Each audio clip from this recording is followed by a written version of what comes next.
حاضرین گرامی روی دستور کل مرکزی ورزش ارتش و بخش رو پیشواز می‌کنیم.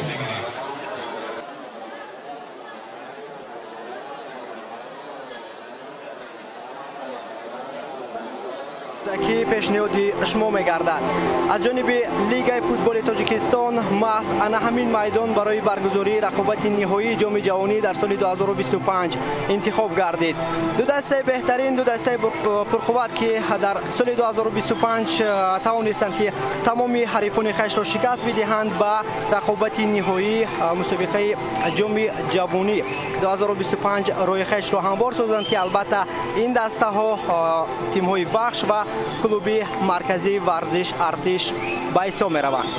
خوب اینجا قبل از آغاز رقابت سرودی ملی تاجیکستان صدا می دهد. ما نیز یک جای گوش می دهیم و بعدا گزارش مستقیم خود را ادامه خواهیم داد.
خوب اینک سه موسم پای هم است که دسته جوانان کلوب مرکزی ورزش ارتش به مسابقه عنعنوی جام جهانی راه خط میگیرد و آنها در سال 2023 در اولین برآمد خود در رقابت نهایی جام جهانی عنوان قهرمانی را به دست آوردند، ولی در سال گذشته کلوب مرکزی ورزش ارتش ناکام گردید و اینک سال سوم است که فوتبال بازان این تیم با نشان دادن هنر و مهارت بالا به رقابت نهایی راه خویش را هموار بسازند. هیئت جوانان دسته بخش باشد بار اول است که به فینال این مسابقه راه خط میگیرد. واقعا هم در سال جاری بازیگران دسته بخش خیلی هم خوب درخشیدند و خاصه در رقابت مرحله نیم نهایی در یک بازی بسیار هم مشکل، در یک بازی حساس بر مقابل تیم استرافشان نیرو سنجی نموده در سلسله ضربه های پنالتی پیروز شدند و راه خویش را به فینال هموار نمودند. خوب گروه داوران به ما نشان داده می شود. رقابت امروزه را داور مرکز از ناحیه شهر نفت حکمی می کند قربان مراد شریفوف، با او از کنارها یاری می دهند شریف بیگ نوریدینوف و پرویز یعقوب جان. داور احتیاطی باشد مهربان شمسیدینوف از شهر دوشنبه می باشد. کمیسر این رقابت خورم نوزیری است. در حیط هر دو دسته در رقابت امروزه مشکلات کادری هستند، هم در حیط دسته کلوبی مرکزی ورزش ارتش و هم از حیط تیمی بخش. اینجا آخرین کارهای تدارکاتی قبل از آغاز رقابت انجام داده می شود.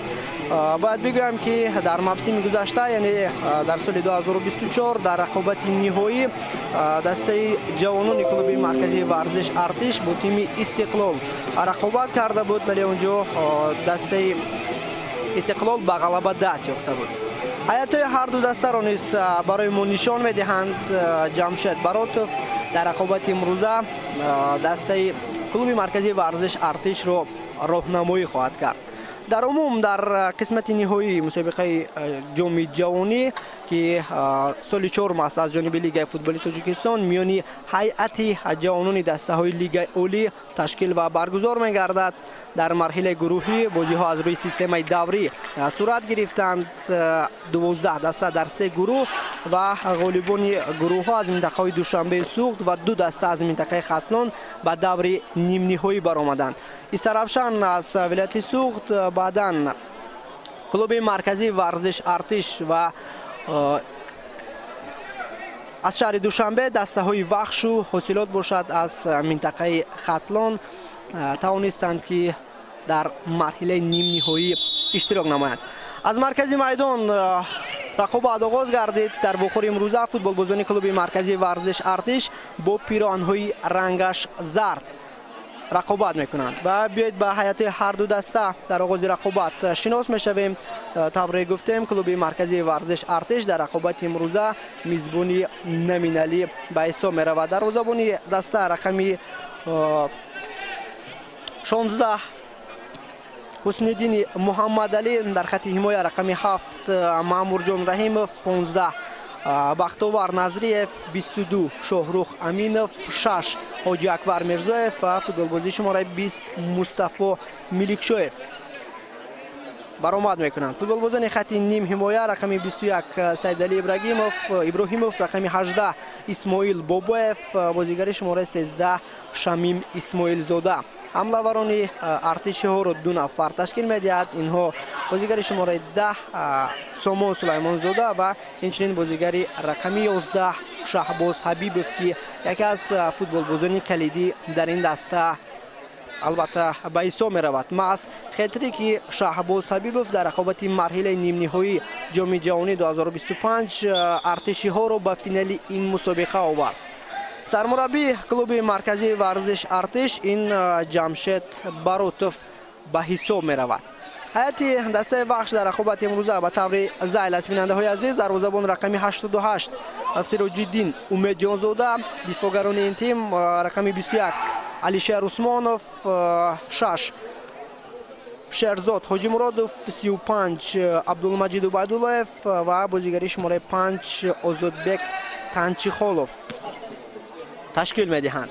футболбозони хати нимҳимоя рақами 29 Расулҷон Маъруфов, бозигари шумораи 33 Баҳодур Нематов ва инчунин бозигари шумораи 9 Ёқубҷон Муродов.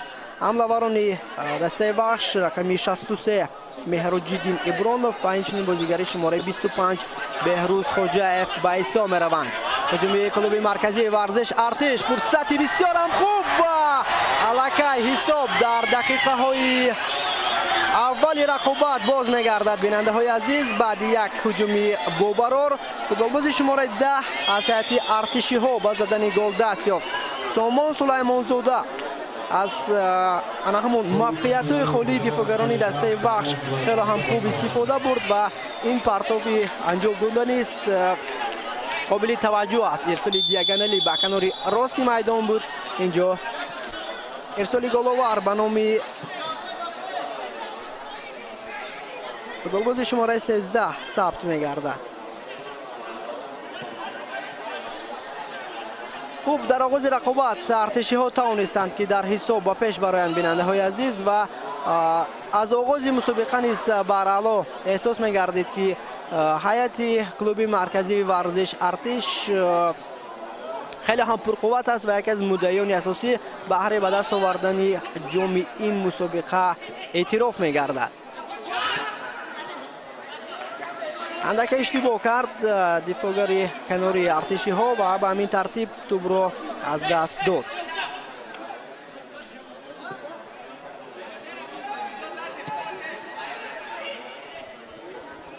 дар марҳилаи нимниҳоии мусобиқаи ҷоми ҷавонӣ, бинандаҳои азиз, клуби марказии варзиш артиш дар як вохӯрӣ на чандон мушкил ҳосилоти ноҳияи Фархоро ноком намуд.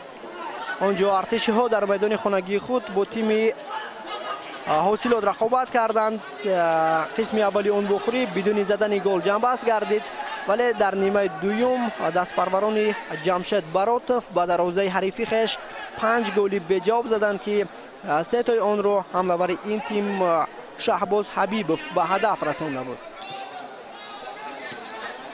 اگر که کلوب مرکزی ورزش ارتش در مرحله نیم نهایی با آسانی پیروز شده باشد، پس این نتیجه برای دسته وحش بسیار هم مشکل به دست آمد. آنها در مرحله نیم نهایی با تیم سرافشان وارد میدان رقابت گشتند.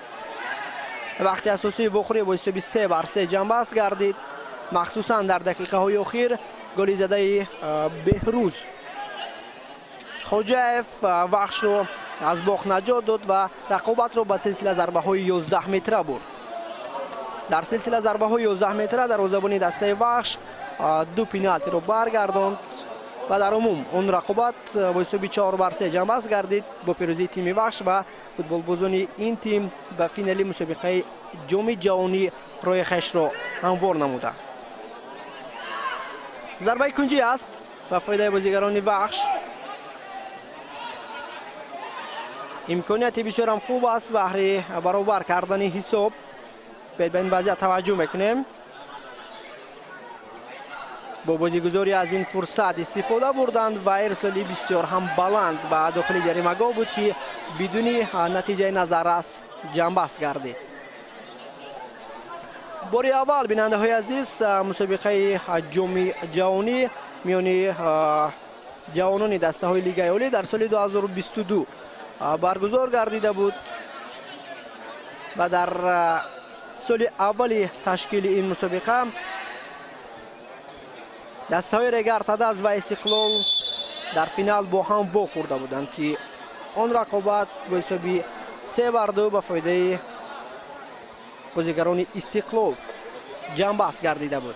این هم سرمربی هیئت جوانان کلوب مرکزی ورزش ارتش است، جمشید باراتوف، که واقعا هم زیر راهنمایی این مربی محلی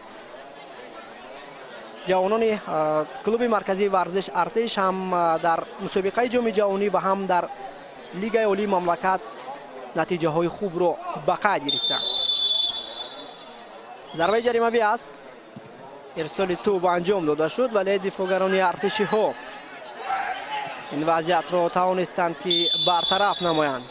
فایده بازی نیز ویران گردید. ضمن برطرف کردن هجوم رقیب حمایتگر تیم وحش با قاعده تیزی دست عبدالمجید عبیدالله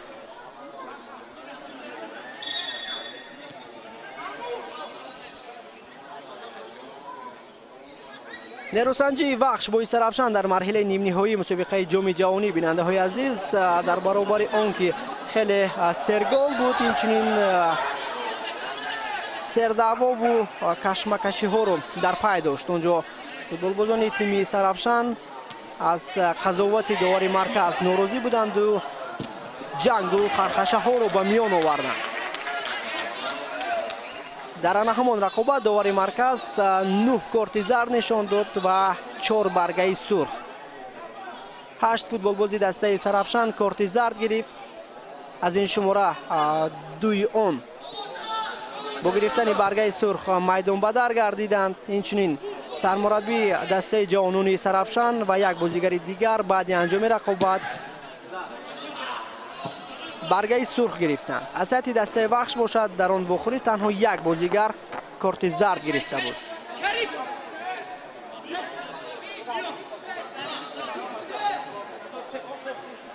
عبدالله باراتوف این هم سرمربی جوانان دسته وحش است. الکی در سال 2025 هیئت جوانان این دو تیم یک مرتبه در روبروی هم قرار گرفته بودند. در دوره ششم مسابقه لیگ اولی و در آن رقابت دسته وحش به پیروزی شرفیاب گردیده بود. رقابت مذکور با حساب اون بخوری با پیروزی تیم کلوب مرکزی ورزش ارتش جنبست گردیده بود با حساب 3-0. فوتبالبازان ارتشی ها توانستند که تیم وحش را ناکام نمایند.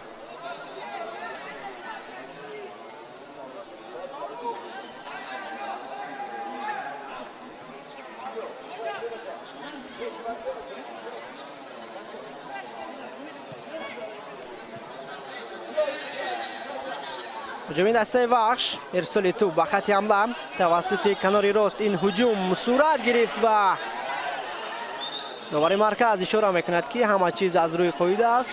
فوتبالبازان وحش خواستند که ضربه جریمه‌ای 11 متره کار کنند، ولی طبر اشاره گردید. رحمان عملکردی انجام داده بازیگر کلوب مرکزی ورزش ارتش از روی قاعده بود.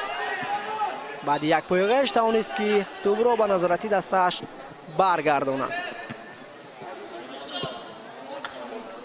در عموم هیئت جوانان کلوب مرکزی ورزش ارتش همه ساله در مسابقه جام جهانی اشتراک میکنند و پیوسته برنده زینه‌های افتخاری نیز میگردند. در سال نخست برگزاری مسابقه سزاوار نشانهای برنجی گشتند.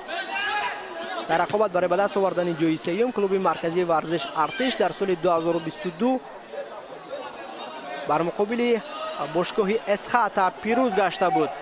هجوم دسته وحش ضربه هم اجرا گردید ولی به سراغ نوانیق می رود. گلباز شماره 9 یعقوب جان مرادوف در وضعیت قبلی فکر میکنم ضربه را اجرا کرد. با پای چپ ضربه بسیار هم محکم جانبی دروازه روان کرد ولی این ضربه خطا رفت.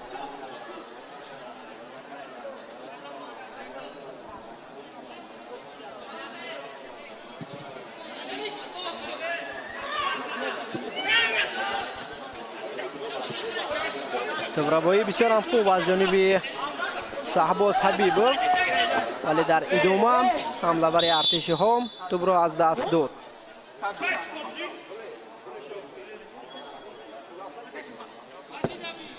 در سال 2023 در رقابت نهایی کلوب مرکزی ورزش ارتش با تیم ریگر تداس مبارزه برده بود و در آنجا ارتشی ها با نتیجه مینیمالی به غلبه دست یافته بودند.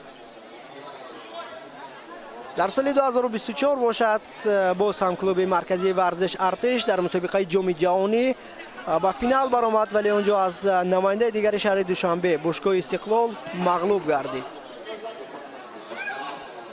این سال سوم است که پای هم فوتبالبازان هیئت جوانان کلوب مرکزی ورزش ارتش به فینال راه می‌یابند. نتیجه دسته نیز در لیگ عالی مملکت چندان بد نیست.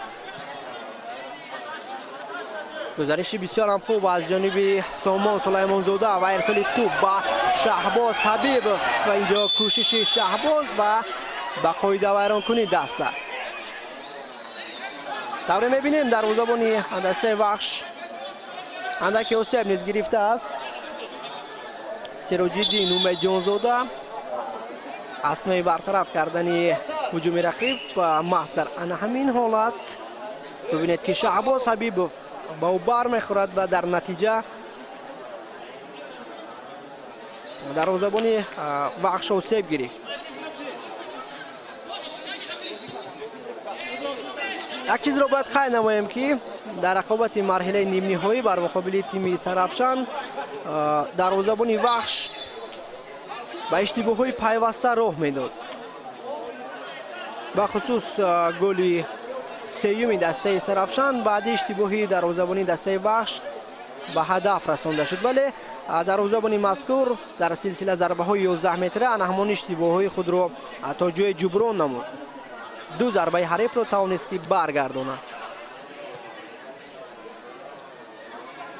هجوم دسته وحش توسط کنار راست برای برابر کردن حساب تلاش میکنند. ضربه هم اجرا گردید ولی این ضربه کاملا خطا رفت. دوره میبینیم در چند حالت نیم حمایتگران باشگاه وحش نیز تصمیم میگیرند که از مسافه دور دروازه حریف رو نشان میگیرند.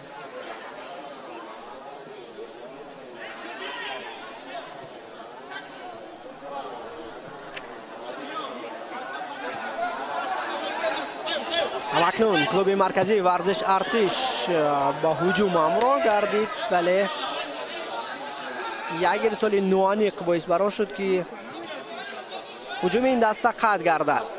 دفاعگر کناری فوتبالباز شماره 21 ابراهیم سیدعلی که در خط نیم حمایه هنرنمایی دارد هجوم دستش رو به نتیجه با پایان رساند.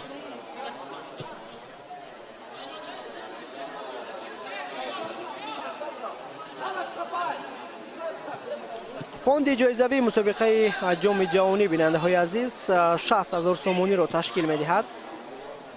دسته که در فینال غالب می شود در برابر به دست آوردن جام نشان های طلا اینچنین مکافات پولی در حجم 30,000 سومونی نیز به دست می آورد.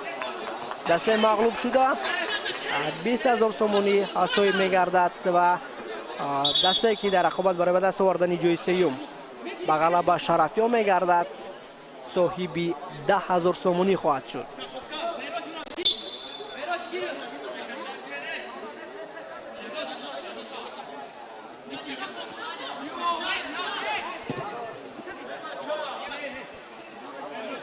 اینجا بعد یک فشار فوتبال بازان دسته وحش توانستند که توپ را به نظارت خویش برگردانند ولی قاعده بازی ویران گردید. بازیگر تحت شماره 63 مهراج‌الدین ابرانوف از پای افتانیده شد. شاهروخ امینov ضمن مبارزه برای به دست آوردن توپ به قاعده تیزی دست داد. تلاش نوبتی پلنگان وحش وارد جریمه‌گاه نیز گردید. حمله‌ور این تیم ولی توپ را از دست داد.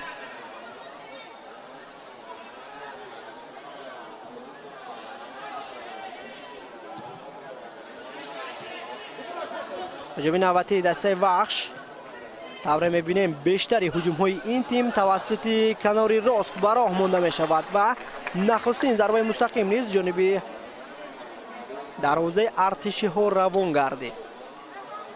فوتبالباز شماره 33 بهادر نعمتوف این ضربه را اجرا کرد.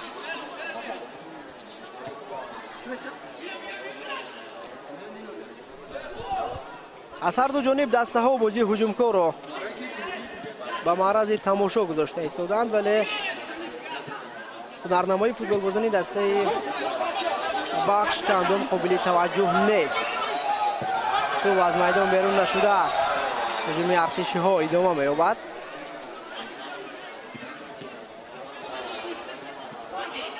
دیگر بار در نیمه میدانی حریف فوتبال بازان کلوب مرکزی ورزش ارتش توپ را به نظارت خویش برگرداندند ولی این چیز دور دراز دوام نکرد.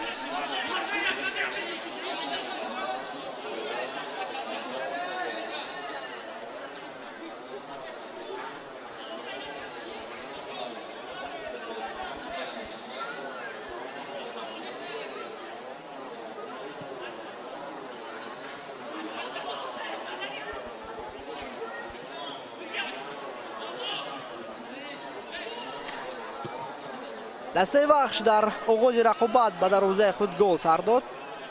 در دقیقه 3 فوتبالبازان این تیم به حریف امکان دادند که همان از امکاناتی به وجود آمده ثمرناک استفاده برد و سامان سلیمانزاده فوتبالباز شماره 10 بدون مشکلی توپ را به دروازه وحش روان کرد. در عموم کلوب مرکزی ورزش ارتش امکاناتی به نهایت خوب دارد که در موسم جاری انیقترش در سال 4 تشکیل مسابقه جام جهانی بار دوم البته عنوان قهرمانی را به دست آورد. آنها الکی یک مرتبه پیروز شدند، یک مرتبه دیگر در فینال ناکام گردیدند. حسن‌الدین محمدعلی دروازه‌بان کلوب مرکزی ورزش ارتش در موقع خود خیلی هم خوب برآمد دارد. از لحاظ که قد و قامتی بلند دارد در رقابت دوم خیلی فعال است. در مرکز میدان فوتبالبازان بخش توپ را به نظارت خویش برگرداندند ولی سامان سلیمانزاده قاعده بازی را ویران کرد.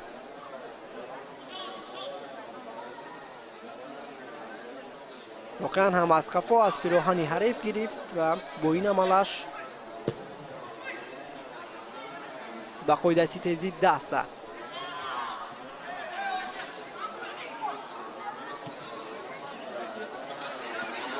شعباز حبیبов توسط کنار چپ هجومی کلوب مرکزی ورزش ارتش. الکای فوتبالبازان بخش به موقعهای خود برگشتند. در احتای دو نفر خیلی هم خوب بازی کرد. شاروخ امینov ارسالی او در مرکز جریمه‌گاه. نگرباره از کنار مقابل شعباز حبیبov توپ را صاحب می شود.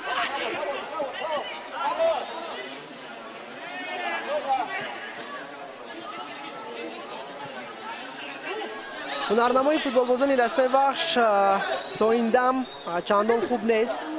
یکی از مشکلی های اساسی فوتبالبازان این دسته در آن است که پاس‌های درست و دقیق و یکدیگر روان کردن نمیتوانند و در بیشتری وضعیت به سراسیمگی رخ میدهند.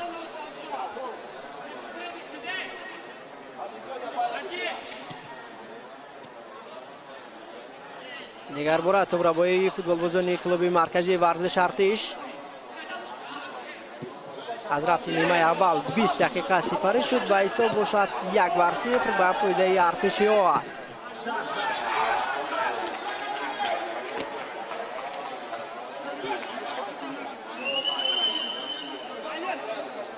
طوری میبینیم در رقابت امروزه سرمربی کلوب مرکزی ورزش ارتش جمشید براتوف با 5 دفاعگر بازی را شروع کرده است.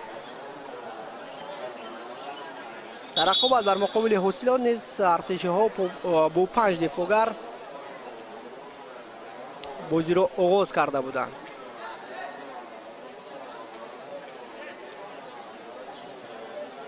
در همین وضعیت حمایتگر مرکزی کلوب مرکزی ورزش ارتش آسیب گرفت. بختاور نرزید و ستاد طبیبانی دسته با او یاری اولی تیبی رو میرساند. دوره میبینیم فوتبالبازی مذکور از زانوی خش آسیب گرفته است. دیگر بار گلی زده فوتبالبازان کلوب مرکزی ورزش ارتش به ما نشان داده می شود. دوره میبینیم نیم حمایتگر شمیم اسماعیل زاده خیلی هم خوب با دفاعگران بخش را فریب داد، وارد جریمه‌گاه گردید، بعداً پاس داد به سامان و سامان سلیمان زاده باشد توپ را به دروازه بخش روان کرد. البته این هجوم در دقیقه سوم رقابت به راه مانده شد.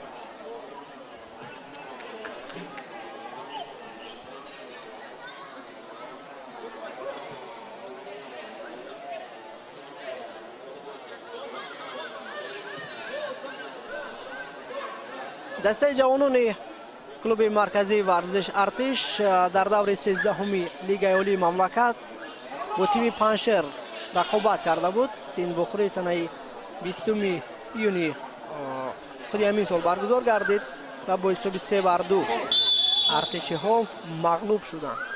در عموم فعلا در جدول عمومی لیگ عالی مملکت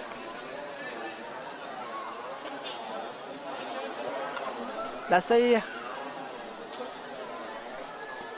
کلوب مرکزی ورزش ارتش زینه دویم رو صاحب است. اینجا کارت زرد نشان داده شد و فوتبالبازی شماره 35 از تیم بخش. خوب اینجا وضعیت استانداردی است به نفع ارتشی ها. و این وضعیت متوجه می شویم. ضربه بسیار هم بلند سیدعلی ابراهیموف این ضربه را اجرا کرد. فوتبالباز شماره 21 و ضربه زده‌اش کاملا به سراغ نوانیق رفت.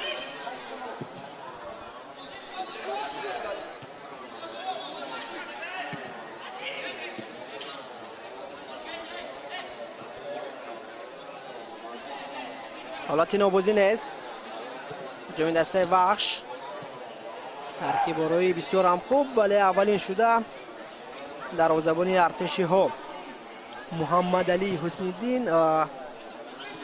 حسنی محمد علی از موقع خود بیرون آمده توپ رو با نظارت خش گرفت. گزارش شعباز حبیب، امکانیت نوبتی با ببینید که دروازه‌بان بخش باز هم با امکانیت راه داد این نوبت. کاپیتان دسته بخش خیلی هم خوب بازی کرد.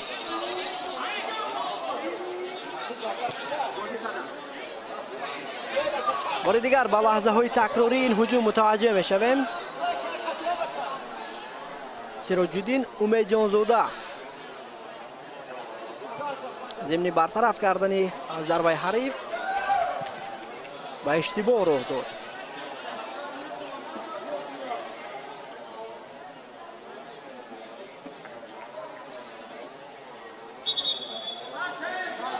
و اکنون فوتبال بازی نوبتی از سایت کلوب مرکزی ورزش ارتش و سیب گرفت. دروازه‌بان دسته حسن‌الدین محمد علی. در این وضعیت طور دیدیم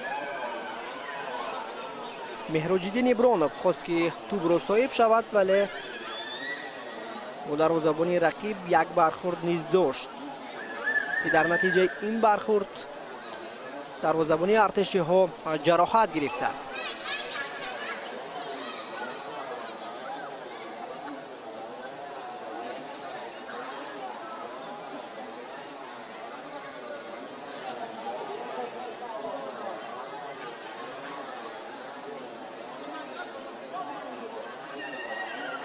خوب و بار دیگر با لحظه های تکراری متوجه می شویم یگان حرکت غیر قاعده از جانب فوتبال بازی دسته بخش دیده نمی شود. البته مهراج‌الدین ابرانوف حمله‌ور است و برای به دست آوردن توپ در همون وضعیت تلاش کرد.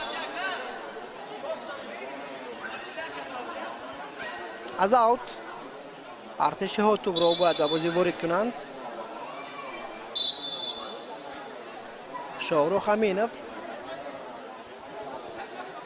سامان سلیمانزاده اوت کار میکند.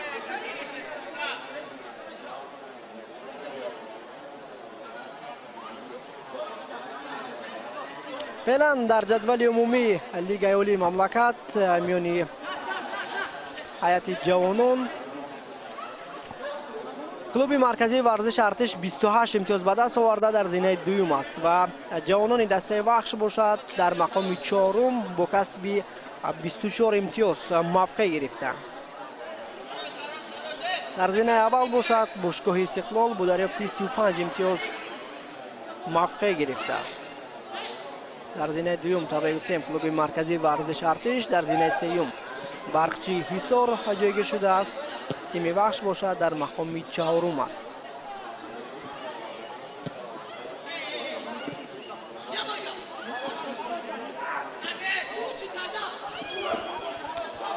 مبارزه برای به دست آوردن توپ ادامه می‌یابد، ولی در نهایت بازیگران ارتشی ها مجبور شدند که به قاعده ویرانکنی دست بزنند. طبعا گفتیم هنرنمایی هیئت جوانان کلوب مرکزی ورزش ارتش در لیگ عالی خیلی هم خوب است. آنها به دروازه حریفان خویش 39 گل زده و تنها 13 توپ از دروازه خویش بیرون آوردند. سامان سلیمانزاده خیلی هم خوب بازی کرد، ولی ارسالی انجام دادش چندان قابل توجه نبود. مهارت انفرادی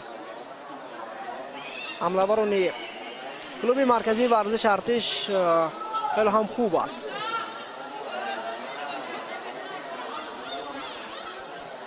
اکنون فوتبال بازان بخش با هجوم جوابی میگذارند، ولی دروازه‌بان ارتشی ها حسن‌الدین محمد علی باز هم از موقع خود بیرون آمد و سر وقت هجوم رقیب رو برطرف نمود.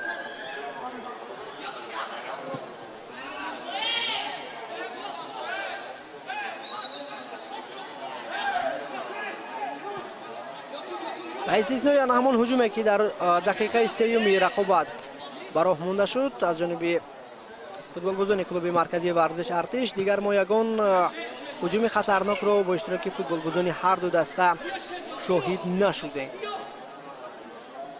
در عموم در رقابت امروزه می توانیم بگوییم که فوتبال بازان ارتشی ها فعالتر هستند. و پیوسته در نزد دروازه حریف فرصت های گلزنی رو به میان میارند.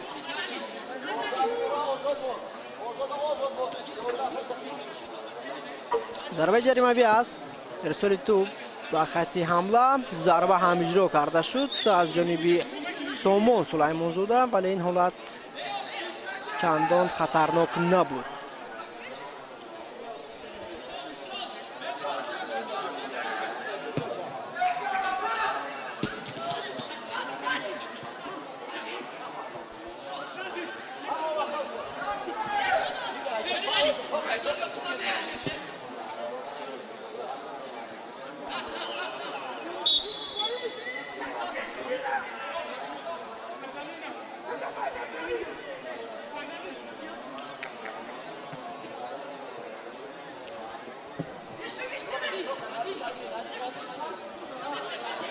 هجوم دسته وحش در مرکز میدان. اکنون ارسال توپ به خط حمله نیز انجام داده شد توسط کناری راست، ولی دفاعگران کلوب مرکزی ورزش ارتش خیلی هم خوب بازی میکنند و ویژه در همین حالت گلباز شماره 6 حاجی اکبر میرزویف خیلی هم خوب با هنرنمایی کرد در اوتای دو فوتبال بازی بخش. در عموم در مسابقه مذکور دفاعگران تیم کلوب مرکزی ورزش ارتش هنرنمایی قابل توجه نشان دادند. تو به دست فوتبالباز بخش برخورد یا اینکه نه. شعباز حبیبوف ادعا دارد که باید پنالتی تعیین شود. لحظه های تکراری توجه میکنیم، ولی واقعا هم توپ به دست کاپیتان بخش برخورده است. آزادبک تنچیخالوف تو به دست همین بازیگر برخورد، ولی این وضعیت از مد نظر داور مرکز دور موند. اشاره می شود که ضمن با بازی در آوردن توپ از ضربه کنجی خطی معین شده را عبور کرده است.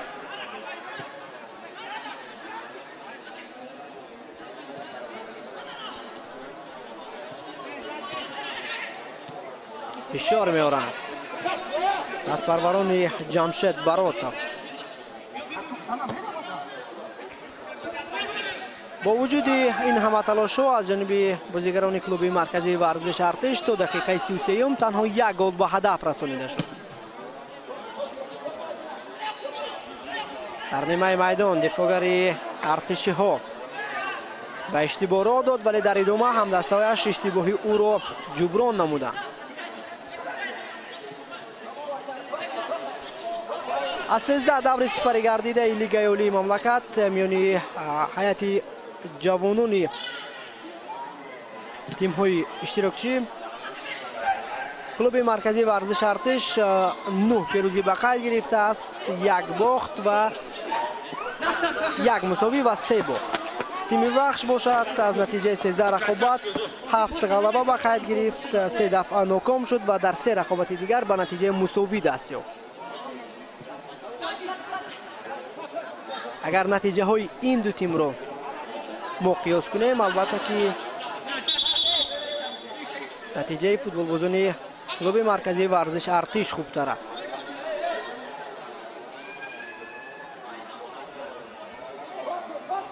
ایده بازی ویران گردید یا اینکه نه. بازیگر شماره 22 از هیئت ارتشی آسیب گرفته است. این دفاعگر شاهروخ امینف می باشد. حالت این نوبازی به قید گرفته شد.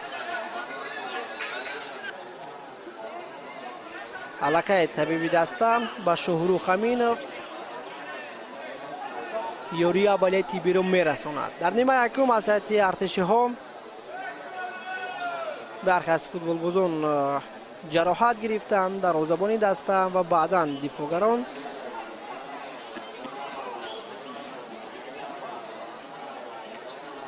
جراحت های گوناگون برداشتند. در این وضعیت شاهروخ امینف از کمر خش فکر میکنم جراحت گرفت.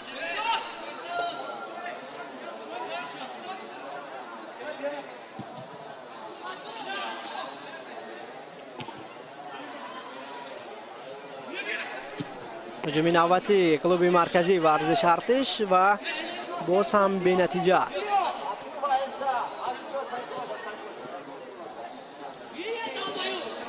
اشتباه امیدیت فوتبالبازی دسته بخش اما اکنون قریب بود که حضرت ارتشی ها نیز نیم حمایتگر به خطاگی راه میداد. فایده بازی ویران نشده است. ضمن یک پرسینگ فوتبالبازان تیم بخش توپ را به نظارت خویش برگردانیدند.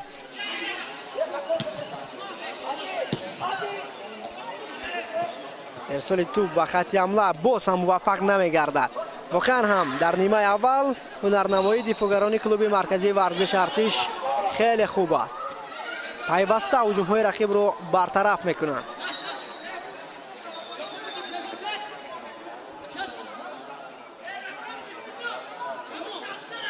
کمتر از 10 دقیقه دیگر مون تا پایان وقت اساسی نیمه اول. حساب همون به تغییر باقی میماند. 1-0 به فایده کلوب مرکزی ورزش ارتش. دیگر باره فوتبالبازان بخش به اشتباه راه میدهند. طریق کنار چپ شهباز حبیبوف پسی درست و دقیق نتوانست که به همدستش روان کند.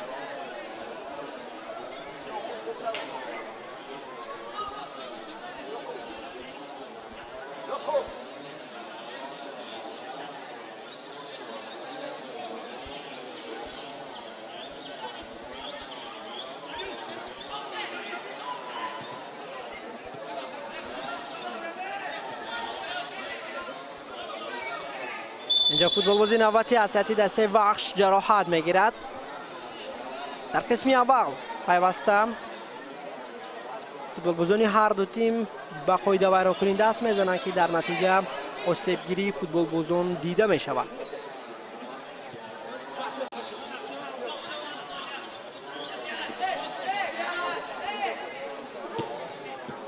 باز هم دفاعگران دسته بخش به اشتباه راه میدهند. ارسال توپ به خط حمله از اشتباه های حریف فوتبالبازان کلوب مرکزی ورزش ارتش به خوبی استفاده کردن نمیتوانند. تنها در نیمه یکم در بیشتر حالات بازیگران بخش به خطاگی ها راه دادند.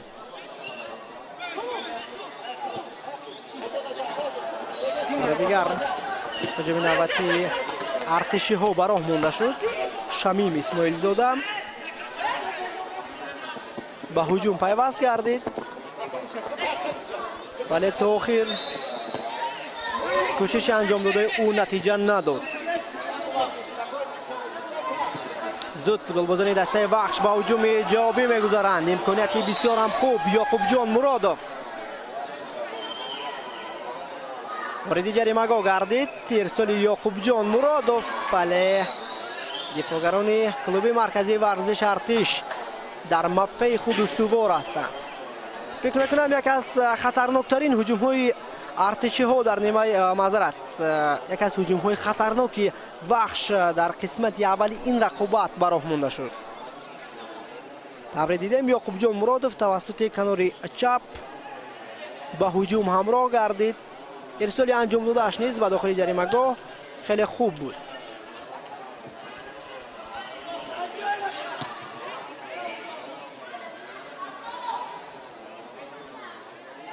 تلاش نوبتی فوتبالبازان بخش مهراجدین ابرانوف ضربه از مسافت دور بعد اجرا میگردید ولی بازیگر بخش با قاعده تیزی دست است.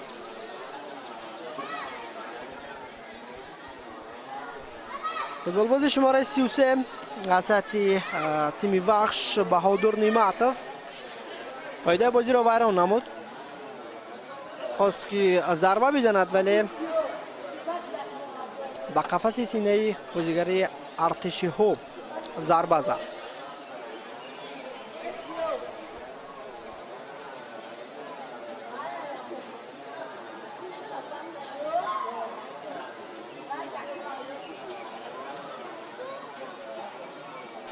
فکر میکنم مصیبه گرفته فوتبال بازی کلوب مرکزی ورزش ارتش توجه جدی هم هست.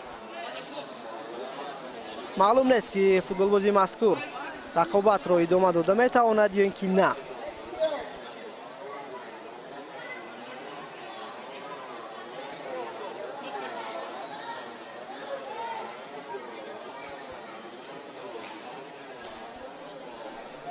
با استفاده از این فرصت فوتبال بازان هر دو دسته امکان پیدا میکنند که اندکی آب نوشیدن همون خستگی خود رو برطرف نمایند. تا پایان وقت اساسی نیمه یکم کمتر از 5 دقیقه دیگر ماند. حتما داور مرکز این همه دقیقه های برهده رفته رو به نوبت گرفته بعد انجام وقت اساسی 5 یا که 6 دقیقه به نیمه اول ضم میکنه. فوتبال بازی حوزه برداشته کلوب مرکزی ورزش ارتش از زمین برخاست.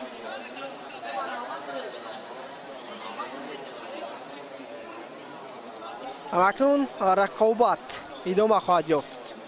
بار دیگر یادآور میشوم که دسته های جوانان کلوب مرکزی ورزش ارتش و بخش در دیدار نهایی مسابقه عنعنوی جام جهانی در سال 2025 با هم رقابت کرده ایستادند.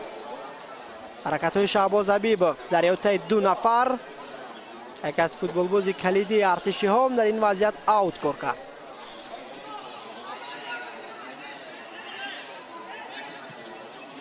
گزارشی بسیار هم خوب، امکانیت برای شهباز حبیب، ضربه شهباز و چگونه گلی زیبایی از جانب ارتشی ها به هدف رسانیده شد. این نه اینکه شهباز حبیب بلکه نیم حمایتگر فوتبال بازی شماره 18 اسماعیل بابویف می باشد. نیم حمایتگر بعد یک ترکیب روی زیبا وارد جریمه‌گاه دسته بخش گردید و با یک ضربه قوی خش نتیجه را 2-0 نمود.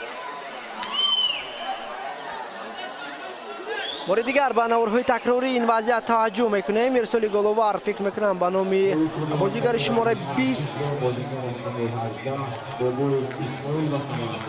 مصطفی ملیکشیف ثبت میگردد.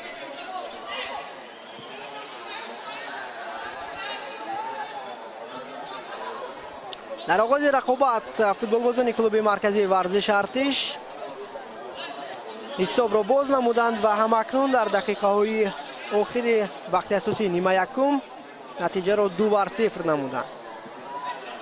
سامان سلیمان زوده حساب را باز کرد و همدستش اسماعیل بابویف باشد حساب را 2-0 نمود.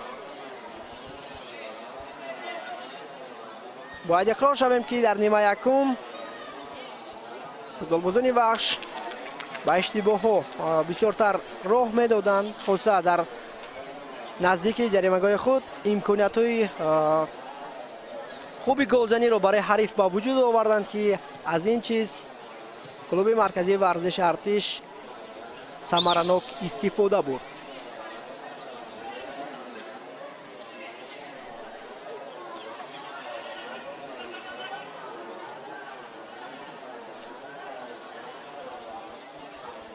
ضربه کنجی تعیین می شود. در آخرین وضعیت توپ بعد رسش به پای بازیگر ارتشی ها بعدا از میدان بیرون شده بود.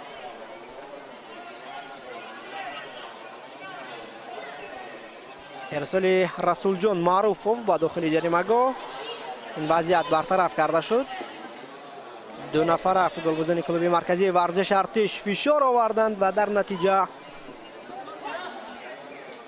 یعقوب جان مرادوف توپ را از دست داد.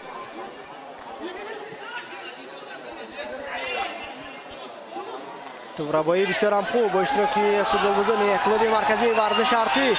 شهباز حبیب فرصت هست ولی سری وقت پاس دادن نتوانست. امکانیت نوبتی برای کلوب مرکزی ورزش ارتش و به همین ترتیب حساب 3-0 شد. بازیگر شماره 22 شاهرخ امینov با زدن گل میسر میگردد. در نیمه اول رقابت جوانان کلوب مرکزی ورزش ارتش با زدن 3 گل دست می‌یابند.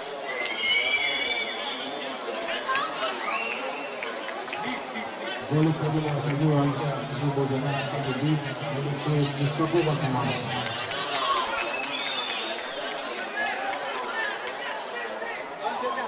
اینجا گل از جانب فوتبالباز شماره 20 مصطفی میلیکشوف به هدف رسانیده شده است. از جانب داور مرکز به نیمه یکم رقابت 2 دقیقه زم کرده شد. من انتظار داشتم که دقیقه های بیشتر زم می‌گردد ولی نه. داور مرکز از ناحیه شهری نو قربان مراد شریفov 2 دقیقه به نیمه اول زم کرد.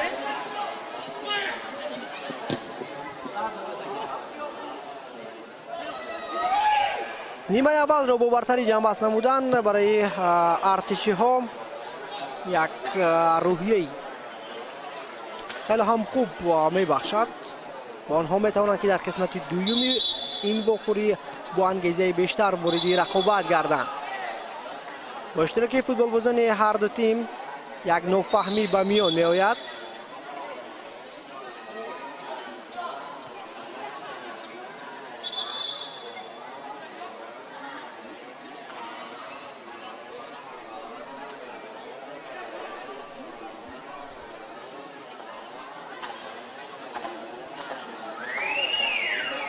اینجا وضعیت استانداردی است فکر میکنم، یعنی که ضربه کنجی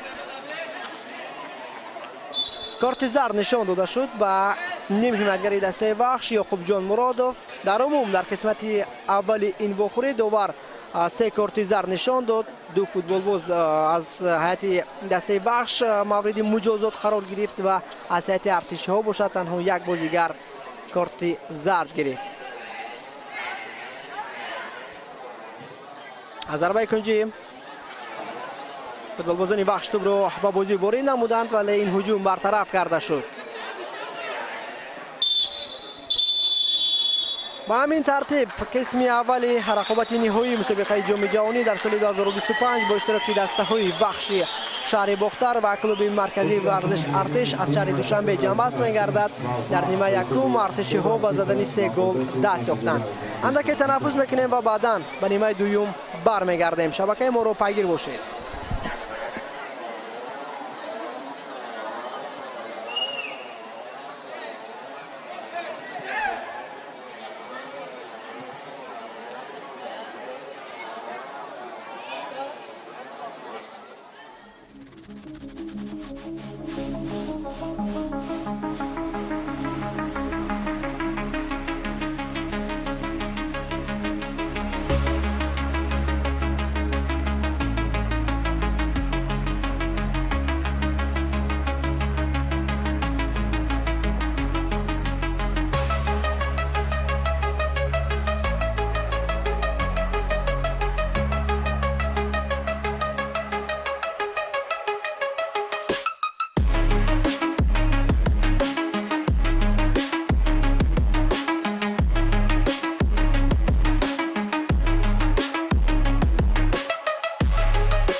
بیننده های عزیز، تماشابینان گرامی قدر، مخلصان و علاقمندان شبکه فوتبال، برمیگردیم به ورزشگاه مرکزی ناحیه رودکی، برمیگردیم به قسم دوم وخوری دسته های وحش و کلوب مرکزی ورزش ارتش. این رقابت نهایی مسابقه جام جهانی 2025 است که با اشتراک دو دسته بهترین جریان دارد و بعد انجام نیمه اول حساب 3-0 است. ارتشی ها با برتری 3 توپ در نیمه اول فعال بودند و قسمت اول را با همین حساب پشت سر نمودند. در نیمه دوم رقابت فوتبال بازان دسته وحش کوشش میکنند که فرقیت توپ ها را از بین ببرند. در نیمه اول هنرنمایی فوتبال بازان این دسته خیلی بد بود و قریب که یگانه امکانات خوبی گلزنی را آنها به میان آورده نتوانستند، ولی در این برابر فوتبال بازان کلوب مرکزی ورزش ارتش از آن همون دقیقه های نخست تشبث و تردد را در دست خود داشتند. هنوز حساب این وخوری در دقیقه 3 بازگردیده بود از جانب سامان سلیمان زاده. بعدا فوتبال بازان دیگر نیست در نیمه اول به زدن گل دست یافتند، از جمله اسماعیل بابویف در دقیقه 42 و مصطفی ملیکشویف در دقیقه 45. با برتری 3 توپ نیمه اول جنبست گردید. تبره میبینیم در آغاز قسم دوم تغییرات به میان آمده است. اینجا اساتی دسته وحش بازیگر تحت شماره 12 میدان را ترک نمود. این معذرت بازیگر شماره 6 میدان را ترک نمود، شهرزاد حاجی مرادوف و اساتی ذخیروی به جای او فوتبال بازی شماره 12 وارد رقابت گشت آزادبک رحمانبردیف، یعنی سرمربی دسته جوانان وحش با این تغییرات انجام دادهش میخواهد که در خط دفاع اندک دیگرگونی رو به میان آورد. در حد دسته ارتشی ها یگان تغییر دیدن نمی شود، یعنی سرمربی این تیم جمشید براتوف قسم دوم رو بدون انجام دادن یگان تغییرات آغاز کرد و فکر میکنم حجت نیست برای انجام دادن تغییرات در ابتدای نیمه دوم، چون که در قسم اول سرکرده از دروازه‌بان تا دفاعگران و نیم حمایتگران و حمله‌وران کلوب مرکزی ورزش ارتش هنرنماییشون خیلی خوب بود. اما اکنون امکان داریم که با حیات هر دو دسته در قسم دوم آشناس شویم. در خط دروازه کلوب مرکزی ورزش ارتش رقم 16 حسن الدین محمد علی برآمد دارد. دفاعگران این دسته رقم 7 مامور جان رحیموف، رقم 15 بختاور نرزیف، 22 شاهرخ امینوف، 6 حاجی اکبر میرزویف و همچنین فوتبال بازی شماره 20 مصطفی ملیکشویف. هجوم کلوب مرکزی ورزش ارتش در احاطه 2 نفر تبره دیدیم. نیم حمایتگر ارتشی ها توپ را از دست داد و به همین ترتیب هجوم دستش قطع گردید. ادامه معرفی هیئت کلوب مرکزی ورزش ارتش در خط نیم حمایه رقم 21 سید علی ابراهیموف، رقم 18 اسماعیل بابویف و همچنین فوتبال بازی شماره 13 شمیم اسماعیل زاده برآمد میکنند. حمله‌وران این دسته رقم 10 سامان سلیمان زاده و فوتبال بازی شماره 11 شهباز حبیبوف هستند. سرمربی هیئت جوانان کلوب مرکزی ورزش ارتش این جمشید براتوف می باشد. خوب، هیئت دسته جوانان وحش در نیمه دوم به طور ذیل است. دروازه‌بان رقم 88 سراج الدین امیدجان زاده، دفاعگران این دسته رقم 21 علیشیر عثمانوف، فوتبال بازی شماره 12 که در آغاز قسم دوم وارد رقابت گردید آزادبک رحمانبردیف، رقم 35 عبدالمجید عبیداللهف، بعدا کاپیتان دسته رقم 5 آزادبک تنچیخالوف. نیم حمایتگران این تیم نیز 4 نفر را تشکیل میدهند. رقم 17 مهرداد سراج الدین زاده، رقم 29 رسول جان معروفوف، رقم 33 بهادر نیماتوف و همزمان بازیگر شماره 9 یعقوب جان مرادوف.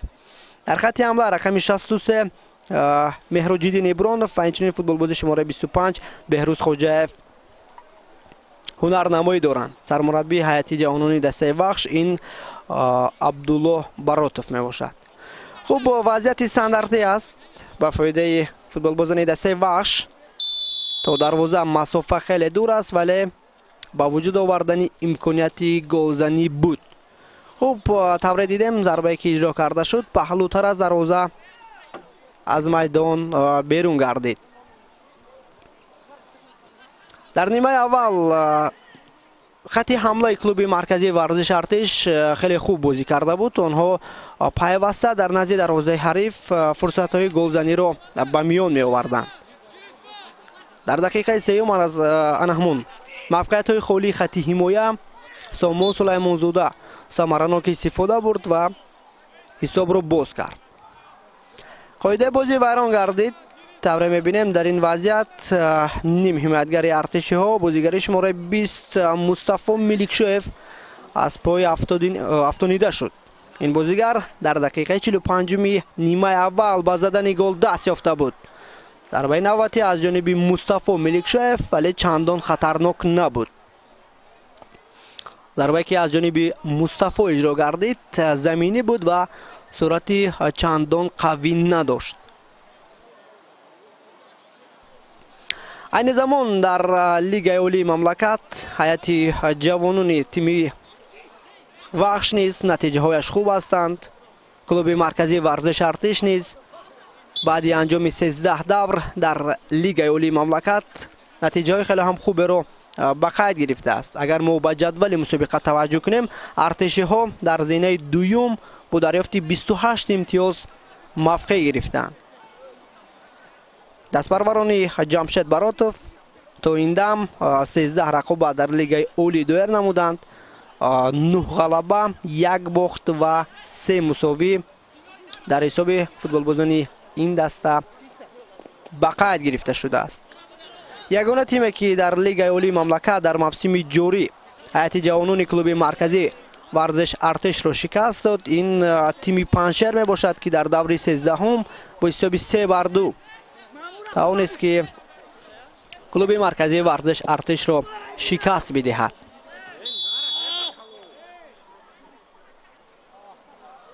در زینه اول باشد در جدول عمومی هیئت جوانان لیگ اولی مملکت دسته استقلال جایگیر شده است با کسب 35 امتیاز. دسته وخش باشد البته هیئت جوانان این تیم در جدول عمومی لیگ اولی در زینه چهارم قرار گرفته است. همراه با باشگاه برقچی امتیازهای برابر دارند 24 امتیازی، ولی از لحاظ تناسب توپ ها دسته برقچی مقام سوم را صاحب است. برای مثال از 13 دور سپری گردیده فوتبال بازان تیم وخش به دروازه حریفان خویش 24 گل زده و 19 توپ از دروازه خود بیرون آوردند. تیم برقچی باشد به دروازه حریفان خویش 28 گل زده است و 18 توپ از دروازه خود بیرون آورده است. در عموم نتیجه های هر دو دسته در مسابقه لیگ اولی خوب است. دوره میبینیم در آغاز قسم دوم فوتبال بازان دسته وخش از لحاظ اداره کنی توپ اندک فعالند و برای به ثمر رسانیدن نخستین گل در رقابت امروزه انیخترش در فینال مسابقه جام جهانی تلاش کرده ایستادند. حسن‌الدین محمد علی دروازه‌بان کلوب مرکزی ورزش ارتش بدون مشکلی توپ را به نظارت خود گرفت.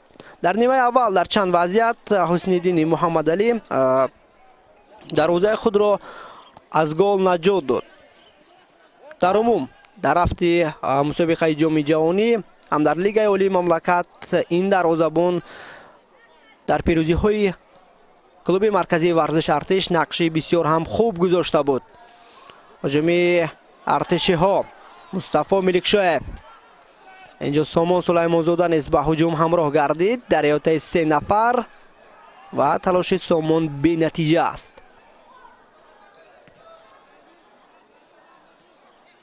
در قسم اول امکانیت ها برای کلوب مرکزی ورزش ارتش زیاد بود. آنها می توانستند که از 3 گل بیشتر به دروازه حریف گل بزنند، ولی طور شاهد گردیدیم از همون امکانیت به عمل آمده تنها 3 تای آن را به خوبی استفاده بردند و خلاص.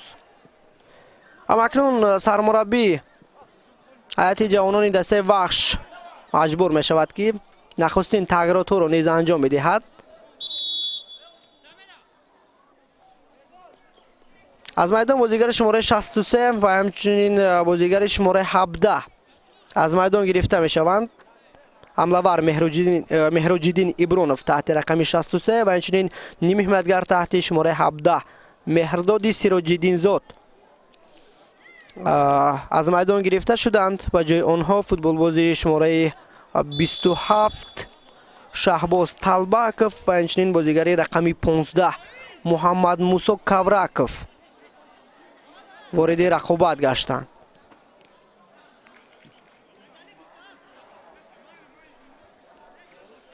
محمد موسی کاوراکوف نیم حمایتگر است و در برخی رقابت‌های تیم وحش به حیث حمله‌ور نیز برآمد کرده است. در عموم تکنیکای بسیار هم خوب دارد. میتواند که بعدی به میدان آمدنش محمد موسی کاوراکوف در خط حمله دسته وحش دیگر گونی را به میان آورد.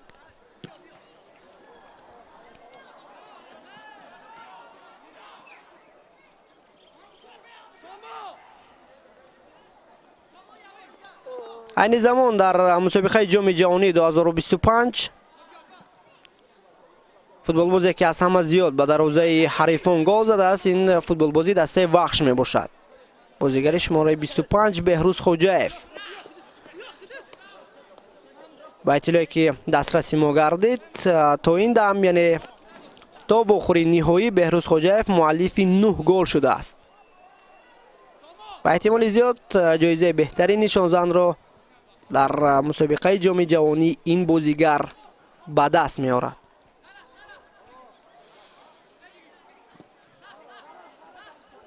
پس از چند لحظه نخستین تغییرات در هیئت ارتشی ها نیز انجام داده می شود.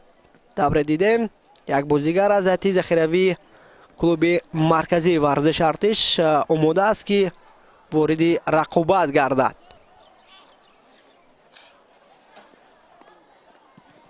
ارسال توپ به خط حمله، تلاش فوتبال بازان وحش در رقابت امروزه بهر به ثمر رسانیدن گل ادامه خواهد کرد. جمشید براتوف سرمربی کلوب مرکزی ورزش ارتش از میدان بازیگر شماره 13 دفاعگر شمیم اسماعیل زاده را میگیرد. و جای این فوتبال باز بازیگر شماره 8 علیم جان اولیموف وارد رقابت میگردد. در رقابت امروزه شمیم اسماعیل زاده هنرنمایش خیلی خوب بود. محض گزارش زیبایی این فوتبال باز باعث بران گشت که در دقیقه سوم رقابت سامان سلیمان زاده خطی در حوزه وحش را رخنه کند. از کنار راست میدان شمیم اسماعیل زاده دفاعگران وحش را گذشت و بعداً پاس داده بود به سامان و حمله‌ور کلوب مرکزی ورزش ارتش توپ را به دروازه وارد کرد. یعنی بازیگر مذکور با انجام دادن یک اسیست یا خود ارسال گل آور میدان را ترک نمود.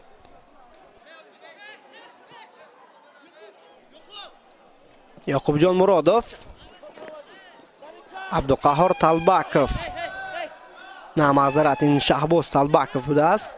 ارسال او به داخل جریمه‌گاه، ضربه یعقوب جان مرادوف، امکانیت نوبتی و محمد موسی کاوراکوف فوتبال بازی که چند پیش از هیئت ذخیروی وارد رقابت گشت نخستین گل دسته وحش را در رقابت نهایی جام جهانی 2025 به هدف میرساند.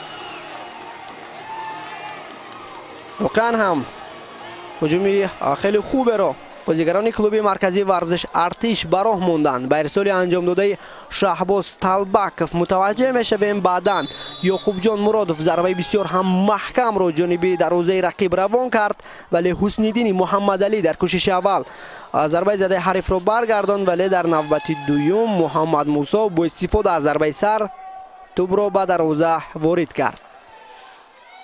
امیدواری ها اکنون پیدا می شود بهره از باخت نجات یافتن در رقابت امروزه، ولی کلوب مرکزی ورزش ارتش در ادامه رقابت حتما برای به ثمر رسانیدن گل های نوبتی تلاش میکند. ببینید که ارتشی‌ها بعد از آن که به دروازه خود گل سر دادند زود به پرسینگ شدید گذاشتند. در نزد دروازه رقیب به حریف فشار می‌آورند و با چنین شکل بازی کردن البته نتیجه هم می‌دهد.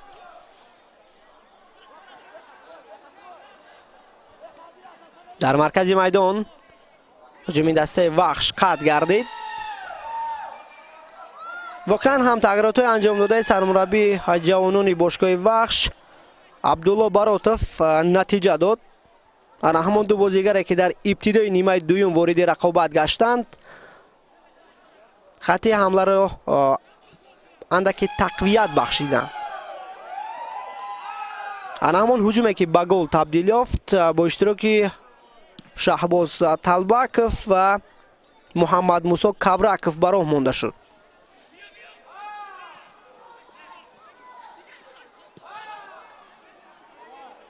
اینجا علیمجان علیمov خواست که توپ را به خط حمله ارسال کند. دفاعگر ارتشی ها ولی ضربه زدش به سراغ نوانیق رفت.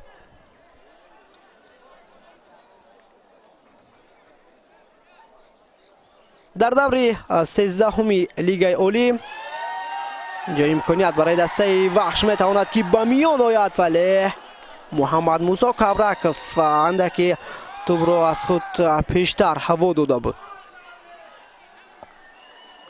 امکانیت داشت که بازیگری دسته وحش مؤلف دوبل گردد.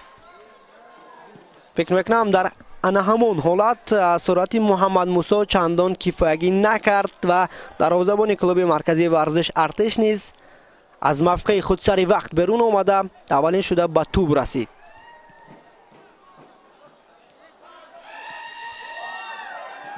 یعقوب جان مرادوف اینجا صدایش که داور بلند میگردد و احتمال زیاد حالت نوبازی است. اینجا دروازه‌بان کلوب مرکزی ورزش ارتش از قضاوت داور کناری چندان راضی نیست. با همون اشاره‌ای که حسن الدین محمد علی داشت ما میتوانیم این چیز رو احساس کنیم.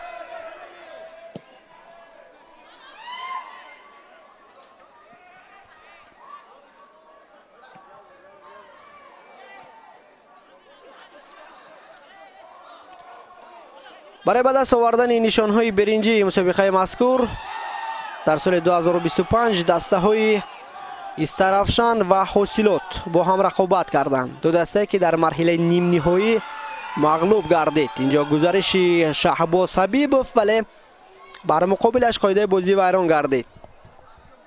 واقعا هم شهباز حبیبov یکی از فوتبال بازان امید بخش در حتی کلوب مرکزی ورزش ارتش دانسته می شود. فوتبال بازی مذکور استعداد بسیار هم خوب دارد و دارای تکنیکی خیلی عالی است. در حیات اساسی ارتشی ها نیز شهباز حبیبov اشتراک میکند در رقابت های لیگ عالی مملکت.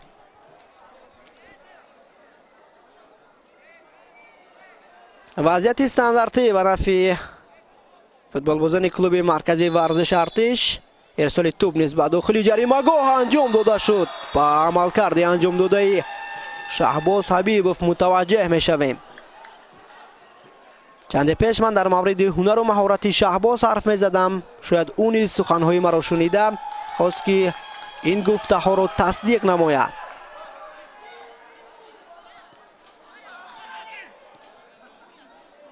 در وضعیت قبلی من همون لحظه که شهباز ضربه را اجرا کرد با اصول غیر عادی آفساید به قید گرفته شد.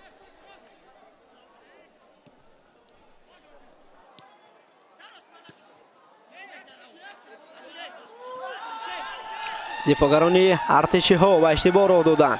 یعقوب جان مرادوف تلاش کرد که توپ را در میدان نگاه دارد ولی موفق گردیدن نتوانست.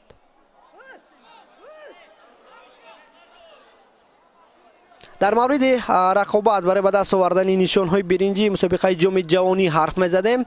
طبر بالاتر نیز اشاره کردم.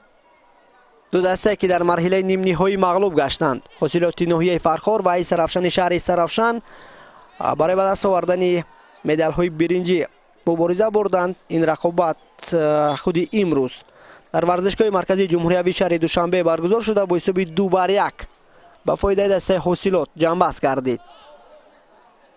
یعنی جوانان باشگاه حاصلات سزاوار مدال های برنجی گردیدند. ضربه که از جانب محمد موسی کبرکف اجرا کرده شد چندان خوب نبود. میتوانست که توپ را قبول نموده کار کرد کند و هجوم دستش را ادامه بدهد، ولی بازیگر مذکور تصمیم گرفت که با اجرا کردن ضربه بیرون از جریمه‌گاه هجوم را به نقطه نهایی رساند.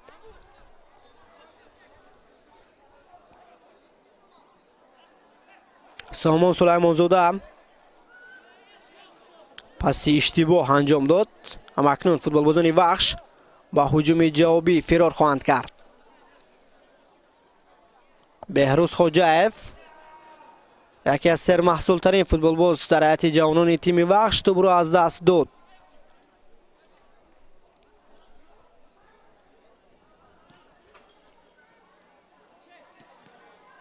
بعد از آن که کلوب مرکزی ورزش ارتش در نیمه دوم به دروازه خود گل سر داد، اندک هنرنماییشان دیگرگون شد. یعنی آنها یعنی فوتبالبازان کلوب مرکزی ورزش ارتش بعد از آن که در قسم اول 3 گلی به جواب به دروازه رقیب زدند اندک فارغ بال نیز گشتند و از این فارغ بالی ارتشی ها فوتبالبازان وحش توانستند که به طور باید و شاید استفاده برند.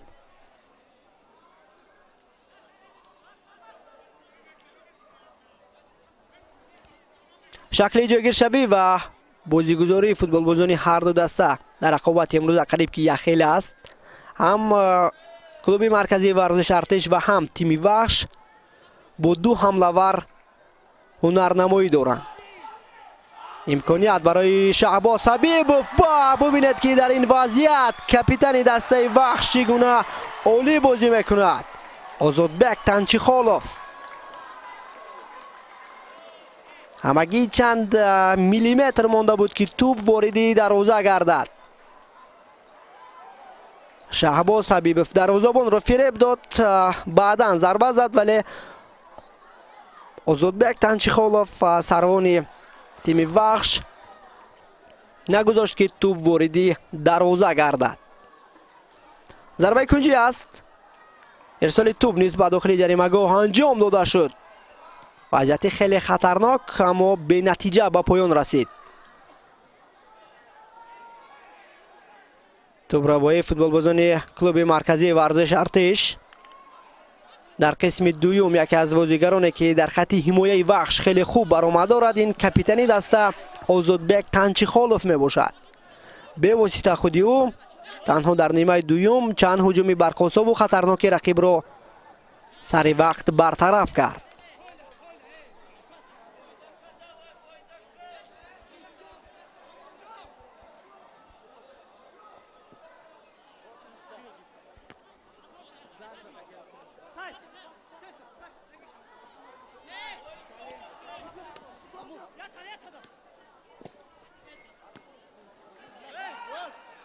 توپ را با این نوبتی فوتبالبازان دسته وحش ارسال توپ به مرکز جریمه‌گاه.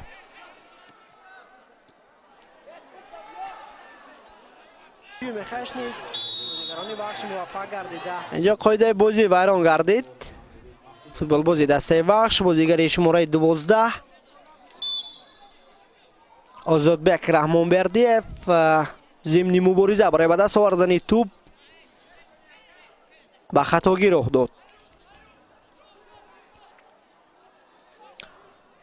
در عموم در نیمه یکم و هم در قسم دوم طور میبینیم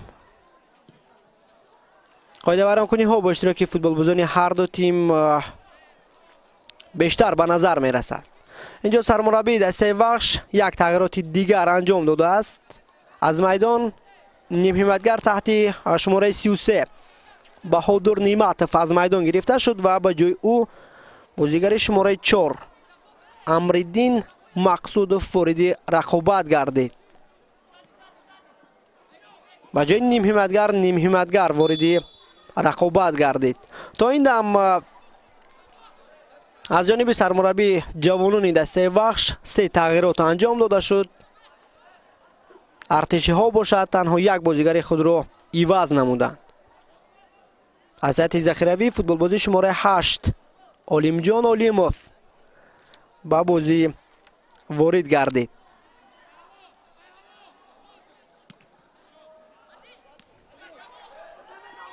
دوباره اشاره میکند که در همین وضعیت قاعده بازی ویران گردیده است. مصطفی ملکشایف در احاطه 2 نفر هنرنمایی خوب نشان داد ولی بر مقابلش قاعده بازی را ویران نمودند.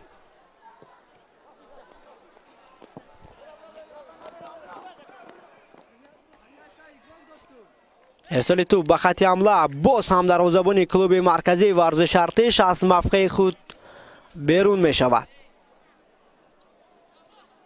یکی از تاکتیک های خاصی بازیکنی دروازه‌بان ارتشی ها حسن‌الدین محمد علی محض همین است.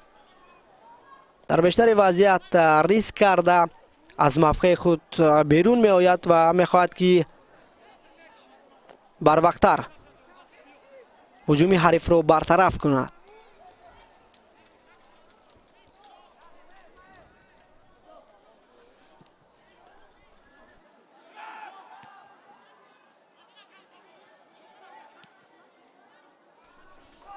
در مسابقه جام جهانی 2025 11 دسته اشتراک کرد از 3 منطقه.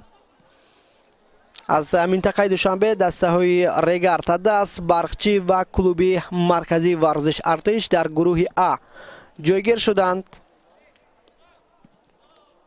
در منطقه خطلان باشد 5 تیم در گروه B با هم نیروسنجی کردند که اینها تیم های هولبوک، رفشن، حاصلات، وخش و پنشر بودند.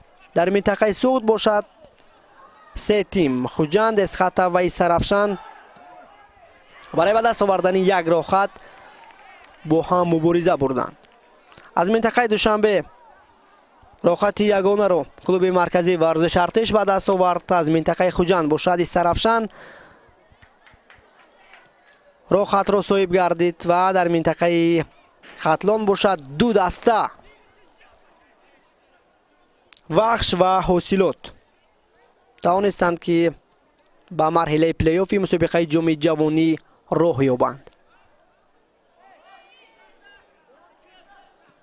دوره دیدیم در مرحله نیم نهایی کلوب مرکزی ورزش ارتش حاصلات را شکست داد و تیم وخش باشد در یک رقابتی بسیار هم مشکل مقابل استرفشن غلبه کرد.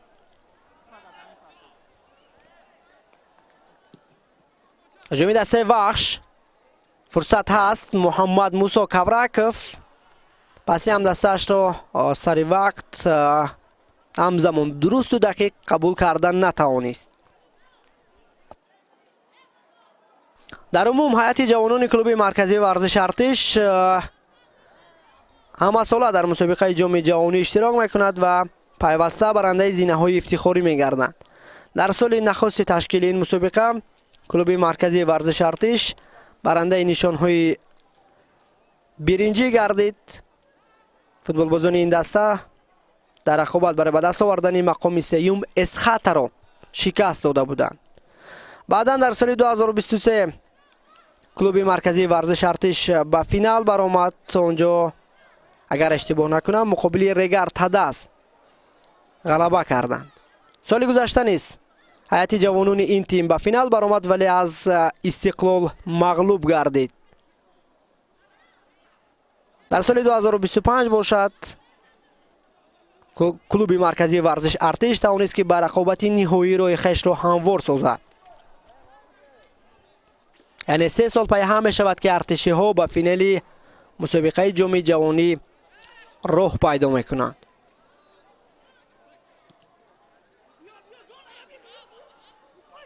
آوت به فایده کلوب مرکزی ورزش ارتش است. در کنار مقابل تلاش بهروز خوجایف به نتیجه بود. در عموم در حد دسته وخش بهروز خوجایف از زمره اون بازیگرانی است که در خط حمله بازی میکند و اومید اساسی بیشتری فوتبالبازان این تیم بهره به ثمر رسانیدن گل محض به همین بازیگر روانه شده است. این هجوم نیز به نتیجه جنبست شد.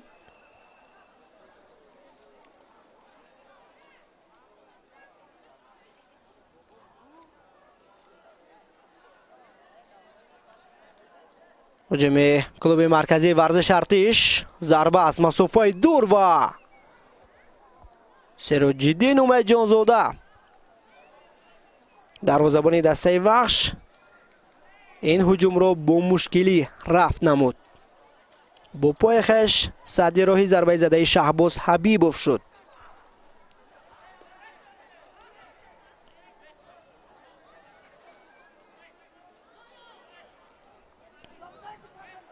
باز هم ضربه کنجی است.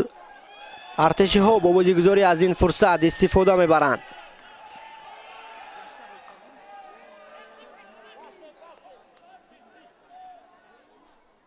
بعد فشار پیوسته فوتبالبازان وحش توانستند که هجوم رقیب را برطرف نموده به عکس الهجوم فرار کنند.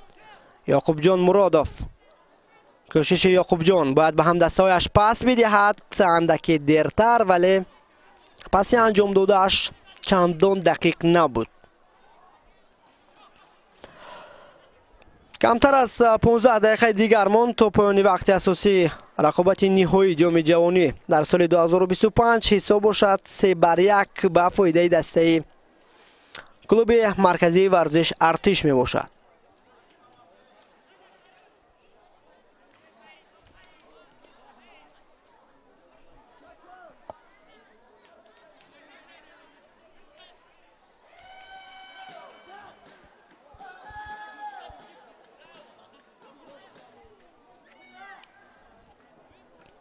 از اوت تو به بازی وارد گردید.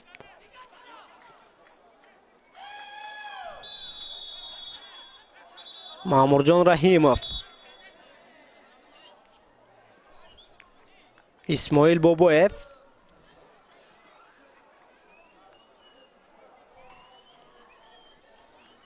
سعید علی ابراهیموف، پاسیو به مرکز و حالت نوبازی است. علیمجان علیموف باید به هم دستش پس میداد که در حالت نوبازی قرار نگرفته بود. اینجا بهروز خوجایف بازیگر شماره 25 از هیئت دسته وحش میدان را ترک میکند. به جای او فوتبالبازی شماره 10 جهانگیر شکوروف به بازی آمد. البته یک تغییرات دیگر نیز در هیئت جوانان تیم وحش انجام داده شد.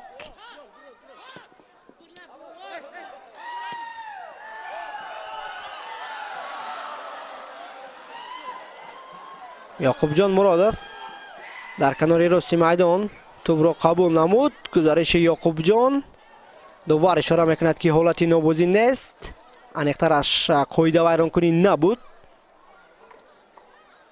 شهباز طلبکوف و با جهیش انجام داده حسن‌الدین محمد علی توجه کردیم که خیلی خوب در موقع خود برآمد کرد.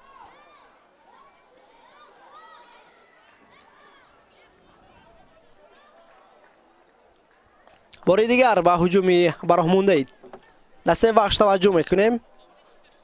حسن‌الدین محمد علی مثل اوقاب جهید و توپ را به دست خویش گرفت.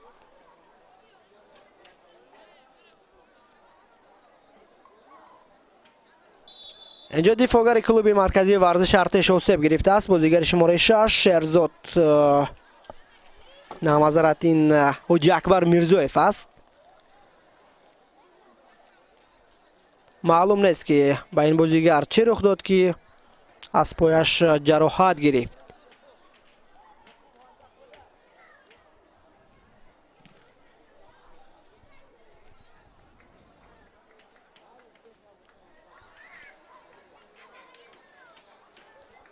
از هیئت ذخیروی دسته وحش فوتبالباز شماره 31 وارد رقابت گردیده است. این داوود تورخانوف می باشد.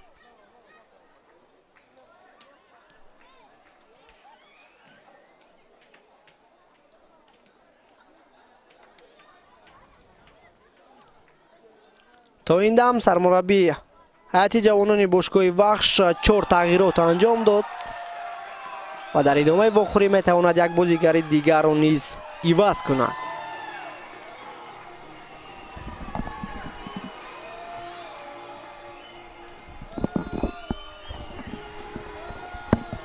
هجوم کلوب مرکزی ورزش ارتش شهباز حبیبوف در این وضعیت حساب 4-1 گردید.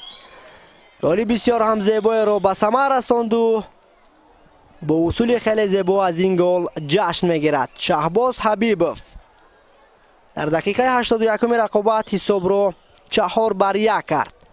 در هفته رقابت امروزه شهباز خیلی تلاش کرد بهره به ثمر رسانیدن گل و در دهه آخری این نیروسنجی موفق گردید که خطی دروازه وخش را رخنه کند.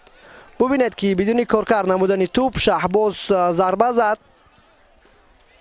نه دفاعگران وخش و نه دروازه‌بان این تیم از عهده برطرف کردن ضربه زده شهباز برآمدن نتوانست.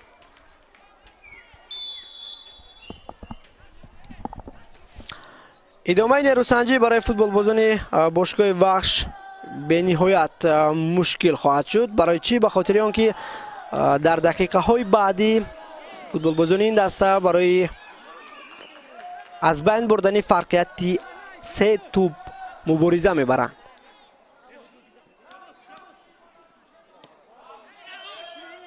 در این برابر دسته کلوب مرکزی ورزش ارتش با همون 4 گلی به ثمر رسانیدن خویش قناعت نموده بیشتر خطی دفاع را اختیار میکند و کوشش میکنند که همین حساب را نگاه دارند.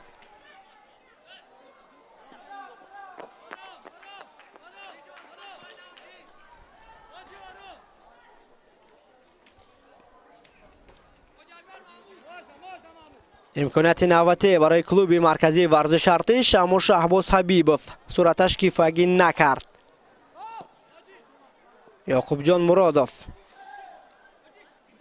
توپ را در میدان نگاه داشته نتوانست و خیلی غضبین شد.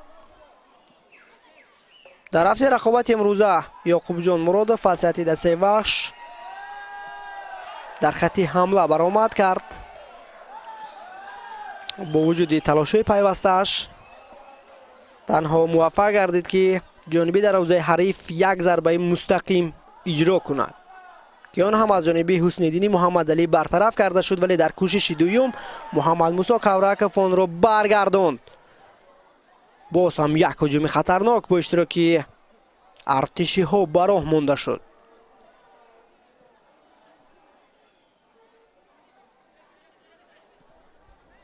اسماعیل بابویف در احاطه 3 نفر پس درست و دقیق به شهباز حبیبوف روان کرد، ولی شهباز ضربه چندان خوب نتوانست که جانبی دروازه رقیب روان نماید.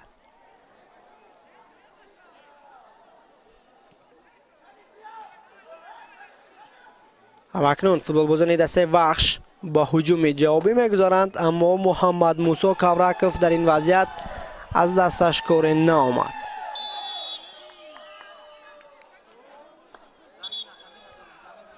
البته در دقیقه های پایانی رقابت فوتبال بازان هر دو دسته خسته شدند، خصوصا فوتبال بازان کلوب مرکزی ورزش ارتش، چون که در رقابت امروزه در قیاس به حریف فوتبال بازان این دسته بیشتر فعال بودند.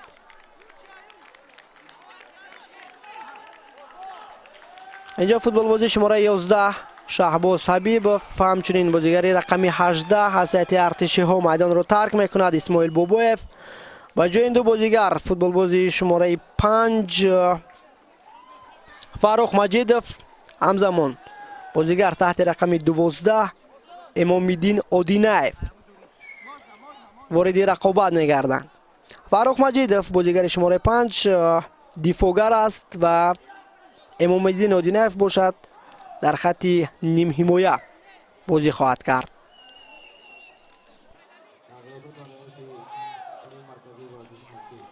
سرمربی ارتشی ها نیز از همون 5 تغییراتی که در اختیار داشت با پورگی استفاده کرد. فعلا ضربه جریمه‌ای تعیین شد به فایده فوتبالبازان تیم وحش. یعقوب جان مرادوف بازیگر تحت شماره 9 در نزد توپ است. میبینیم که یعقوب جان مرادوف چگونه این ضربه را اجرا میکند. صداشتا که داور نیز بلند گردید. ضربه یعقوب جان زمینی روان گردید، اما حسن‌الدین محمد علی در موقع خود استوار است.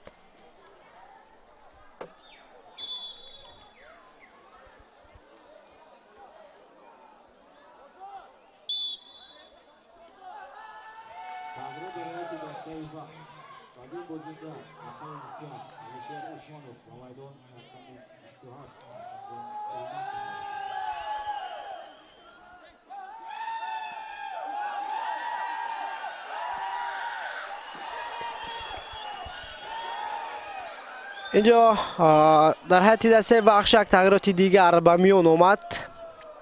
از سطح بازیگران نوبت‌های فوتبالباز شماره 28 نسیم جان المعصف وارد رقابت گردید. از میدان باشد فوتبالباز شماره 21 علیشهر عثمانوف از میدان گرفته شد. فرصت نوبتی برای بازیگران وحش، اما محمد موسی کبرکف صد راهی ضربه زده همدستش گردید. در رقابت امروزه دروازه‌بان کلوب مرکزی ورزش ارتش پیوسته از موقع خود بیرون آمد و در همه حالت‌ها اشتباه نکرده هجوم‌های رقیب رو رفع نمود. ارسال دیاگونالی با کنار خط حمله علیم جان اماموف، اما حالت نوبازی به خیر گرفته شد. واقعا هم در این وضعیت علیم جان علیموف از همتگرانی دسته وحش اندک پیشتر موقع گرفته بود.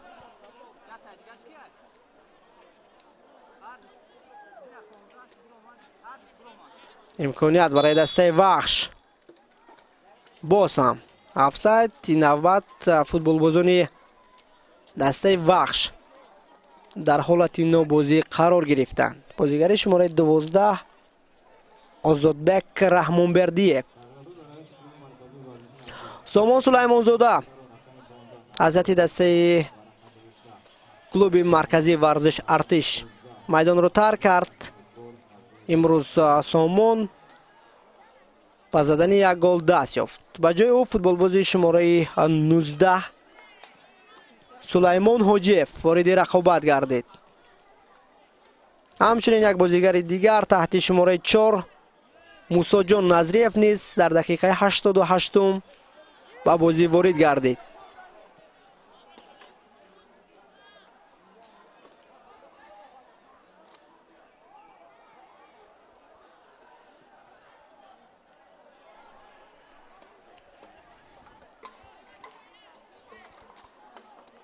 در مرکز میدان هجوم نوبتی ارتشی ها آغاز می گردد. پس به کنار چپ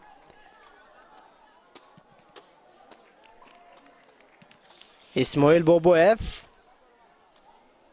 ارسال سلیمان حاجیف و سیراج‌الدین امید جانزاده.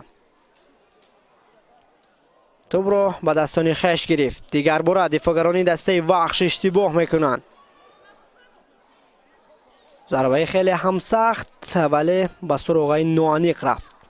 سیدعلی ابراهیموف فوتبالباز شماره 21 خواست که از مسافه دور دروازه وحش را نشان میگیرد.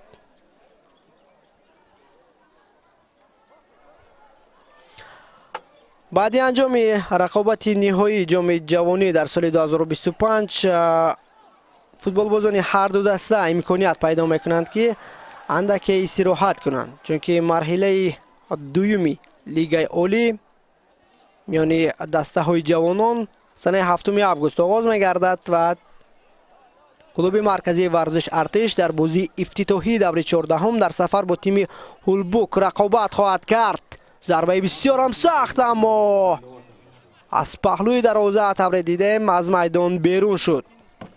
این ضربه را فوتبالباز شماره 12 امام‌الدین آدینایف اجرا کرد. با پای چپ ضربه زمینی زد ولی دروازه را خوبتر نشان گرفتن نتوانست. در دور 14 لیگ ایالی اگر کلوب مرکزی ورزش ارتش با هولبوک بازی کند پس حریف دسته وحش این تیم ریگر تداز می باشد. هم ارتشی ها و هم پلنگانی وحش در دور 14 رقابت خیش را در سفر دایر می کنند. سلیمان اوجیف موفق گردیدن نتوانست. از جانب داور مرکز قربان مراد شریپов با وقت اساسی نیمه دوم 4 دقیقه زم گردید.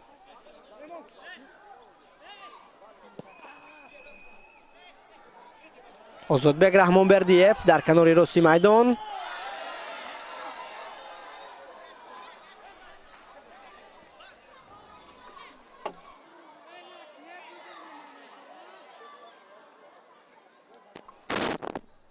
دیگر باره ارسالی آزادبek رحمانبردیف. فرصتی به نهایت خوب برای دسته وحش و این ضربه که اجرا گردید چندان درست و دقیق نبود.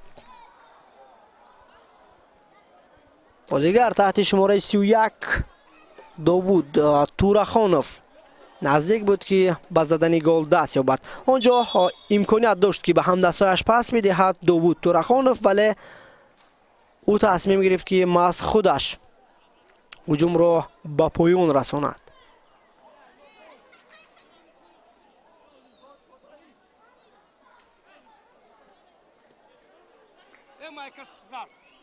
اینجا با میدان توپ دویم وارد گردید. داور مرکز باشد رفت رقابت را منع نمود. از 4 دقیقه زم نموده داور مرکز به وقت اساسی قسم دوم 2 دقیقه اش پشت سر گردید و دقیقه های کمتر تا پایان رقابت امروزه باقی مانده است.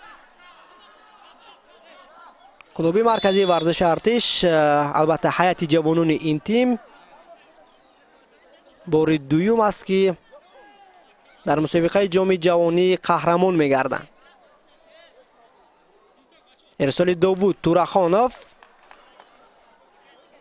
شهباز طلبکov از 2 نفر گذشت و بعدا او را از پای افتانیدند. ببینید که در این وضعیت چطور از فوتبال بازان ارتشی ها فرار کرد اما او را از پای افتانیدند.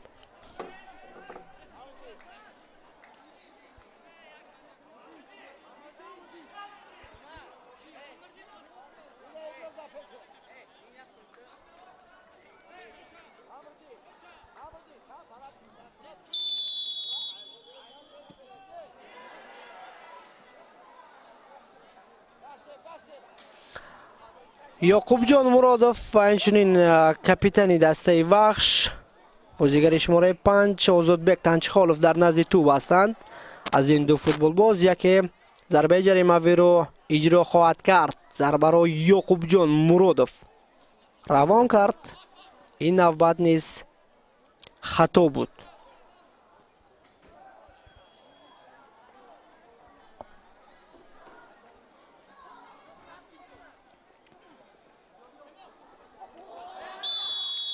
هجوم کلوب مرکزی ورزش ارتش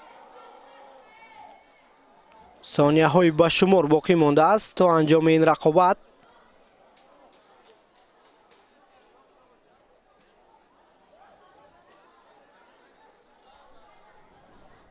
سال گذشته بازیگران کلوب مرکزی ورزش ارتش در فینال شکست خوردند از باشگاه استقلال، ولی امسال با تیم وحش رقابت کردند و دوره میبینیم حساب 4-1 به فایده ارتشی ها است. در پایان رقابت امروزه طبیب کلوب مرکزی ورزش ارتش دیگر بار مجبور می شود که جهت رسانیدن یاری اولیه طبی به میدان وارد گردد.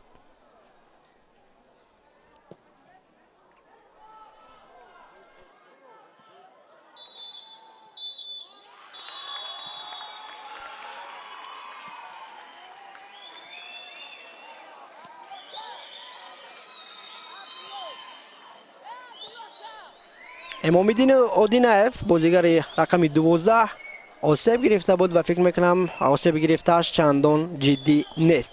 به همین ترتیب رقابت نهایی مسابقه عنعنوی جام جهانی 2025 به انجام رسد. در این واخوری فوتبال بازان کلوب مرکزی ورزش ارتش با حساب 4-1 تیم وحش را شکست داده بار دوم در این مسابقه عنوان قهرمانی را به دست آوردند. تیم وحش باشد با نشانهای نقره قدردانی میگردد و فکر میکنم که برای فوتبال بازان این تیم نتیجه تا جای خوب نیست هست. در رقابت امروز اساطیر کلوب مرکزی ورزش ارتش سامان سلیمانزاده، شهباز حبیب، همچنین اسماعیل بابویف و مصطفی ملیکشویف با زدن یک گل دست یافتند. یگانه گل دسته وحش را باشد در این رقابت محمد موسی کورکف به ثمر رسانید. شبکه ما را پیگیر باشید. بعد انجام بهترین لحظه های رقابت امروزه مراسم جایزه سپاری جام جهانی برگزار می شود که ما و شما یک جای آن را تماشا خواهیم کرد.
دوستان عزیز، مخلصان و علاقمندان شبکه فوتبال، دیگر بار برمیگردیم به ورزشگاه مرکزی ناحیه رودکی چند پس مراسم جایزه سپاری مسابقه انعنوی جام جهانی که میانی هیئت‌های جوانان دسته‌های لیگ اولی برگزار می شود. نخست از جانب کمیته تدارکات گروه داوران که در رقابت امروزه رفتی بخوری را قضاوت نمودند قدردانی می‌گردند. یادآور می‌شوم که قربان مراد شریفов داور از ناحیه شهر نو در همکاری با شریف بگ نوریدینov، پرویز یعقوب جان و مهربان شمس‌الدینov رفتی رقابت امروزه را حکمی نمودند. دیرکتور لیگ فوتبال تاجیکستان سبحان شادیف با اونها البته جایزه ها رو تقدیم نمود. همزمان در مراسم جنبستی یا خود مراسم جایزه سپاری مسابقه انعنوی جام جهانی نایبان فدراسیون فوتبال تاجیکستان علیشر اورونوف، سیولی دانیارزاده اشتراک دارند. در رهبریت مقامات اجرایی حکومت دولت ناحیه رودکی همچنین رهبریت لیگ فوتبال تاجیکستان است در مراسم جایزه سپاری این مسابقه حضور دارند. نخست اینجا فکر میکنم مدال های برنجی مسابقه مذکور و هیئت فوتبال بازان دسته حاصلات تقدیم می‌گردد. بهترین بازیگر رقابت نهایی دروازه‌بان کلوب مرکزی ورزش ارتش حسن‌الدین محمدعلی انتخاب گردید. واقعا هم حسن‌الدین هم در رقابت نهایی و هم در رفتی مسابقه مذکور از خود هنر و مهارت عالی نشان داد و فکر می‌کنم سزاوار این جایزه نیز هست.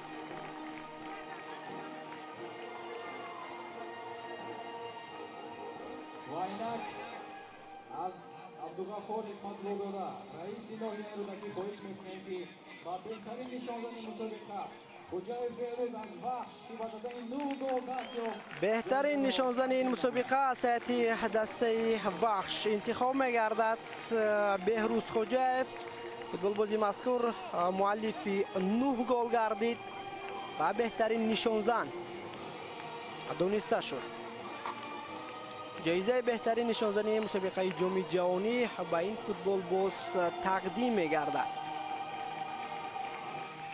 هرچند بهروز خوجایف در دیدار نهایی پس زدن گل دست یافته نتوانست، ولی در واخوری مرحله نیم نهایی و بعداً بازی‌های مرحله گروهی در خط حمله هنرنماییش خیلی خوب بود و با گرفتن جایزه بهترین نشانزنی این مسابقه سزاوار گردید. شهباز حبیب بیننده های عزیز حمله‌آور ارتشی ها اون است از جانب دستاندرکاران قدردانی می‌گردد. بهترین بازیگر مسابقه جام جهانی این بازیگر انتخاب گردید. سیولی دانیارزاده جایزه مذکور را به این فوتبال باز تقدیم نمودند. از دیرکتور گنرال لیگ فوتبال تاجیکستان سبحان شادیف و معاون یکم رئیس فدراسیون فوتبال ولایت یوسف الهام جان احمد خواهش می‌نماییم که و برنده مدال‌های برنجی هیئت فوتبال بازان حاصلات که در مسابقه جام جهانی 2025 با گرفتن زینه سوم دست یافتند با نشان‌های برنجی این مسابقه قدردانی می‌گردند. باید قید نمایم که در نیروسنجی برای به دست آوردن زینه سوم فوتبال بازان حاصلات دسته سرافشان را با حساب 2-1 شکست دادند. دیرکتور لیگ فوتبال تاجیکستان سبحان شادیف و همچنین معاون رئیس فوتبال ولایت سوخت مدال‌های برنجی را به هیئت فوتبال بازان این تیم تقدیم می‌کنند. دسته حاصلات در مسابقه جام جهانی 2025 ارزنده هنرنمایی کرد تا با مرحله نیم نهایی آمدند، ولی از قهرمانی فعلی این مسابقه یعنی باشگاه کلوب مرکزی ورزش ارتش که اکنون عنوان قهرمانی را به دست آورد در سال 2025 با حساب کلان مغلوب شدند، ولی در رقابت برای به دست آوردن زینه سوم توانستند که استرافشان را مغلوب کنند.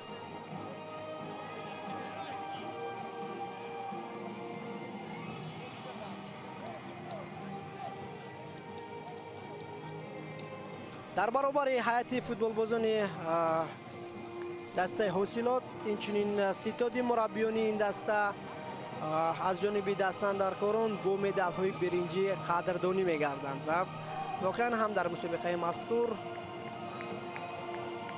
دسته حاصلات برآمد ارزنده نشان داد و برنده نشان های برنجی گردید. اکنون نوبت به فوتبال بازان دسته بخش شهر بختر است. دسته مذکور که در رقابت نهایی مغلوب گردید با نشان های نقره مسابقه جام جهانی 2025 قدردانی می‌گردد. در رقابت نهایی فوتبال بازان بخش خیلی تلاش کردند. هنرنمایشان خصوصا در نیمه دوم خیلی خوب بود، اما بخت برایشان نخندید و با حساب 4-1 مغلوب گشتند.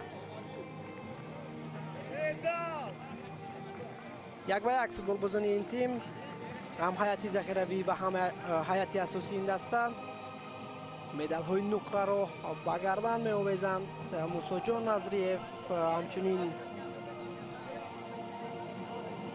بهروز خوجایف، مهراج الدین ابرانوف، یعقوب جان مرادوف، بهادر نعمتов، رسول جان معروفов، مهرداد سراج الدین زاد، آزادبek تنچخالov کاپیتان دسته، بعدا عبدالمجید عبیداللهیف، شهرزاد حاجی مرادوف، علیشیر عثمانوف، بعدا فوتبال بازان هیئت ذخیروی و ستاد مربیان مورد قدرشناسی قرار میگیرند.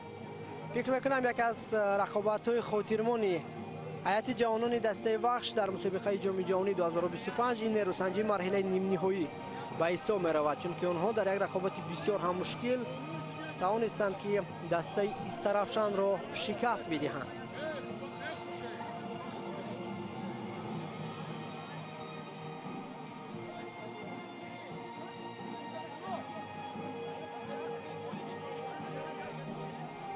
نهایتا سرمربی دسته جوانان بخش نیز مورد قدرشناسی قرار میگیرد. عبدالله براتوف،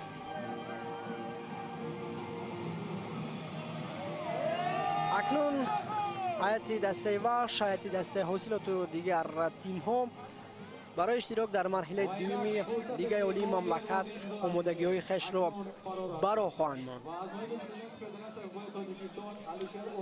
غالب مسابقه جام جهانی 2025 بیننده های عزیز، هیئت فوتبال بازان کلوب مرکزی ورزش ارتش با نشان های زرین و جام مسابقه مورد قدرشناسی قرار می گیرند.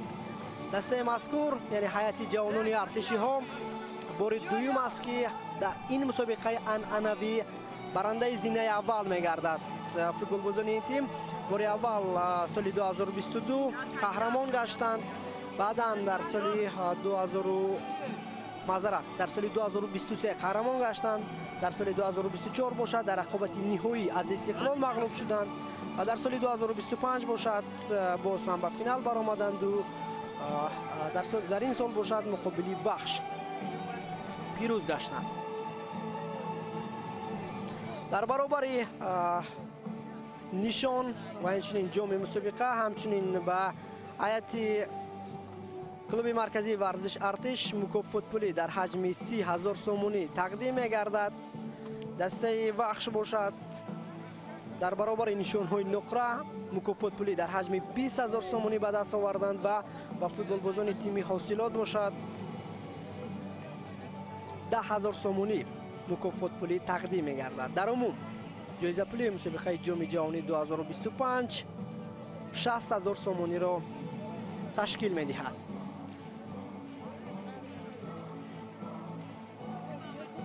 کل فوتبال بازان کلوب مرکزی ورزش ارتش، آنهایی که در هفته مسابقه در پیروزی های این تیم نقش خود را گذاشتند خوشحالی میکنند و نشان های زرین را به گردن می آویزند. شمس‌الدین قاسموف، بعدا سرمربی دسته جمشید براتوف، همچنین فوتبال بازان دیگر سلیمان حاجیف، اسماعیل شفاعتوف، امام‌الدین آدینایف و دیگر بازیگران یکی پای دیگر از جانب معاون رئیس فدراسیون فوتبال تاجیکستان علیشیر اورونوف قدرشناسی می‌گردند.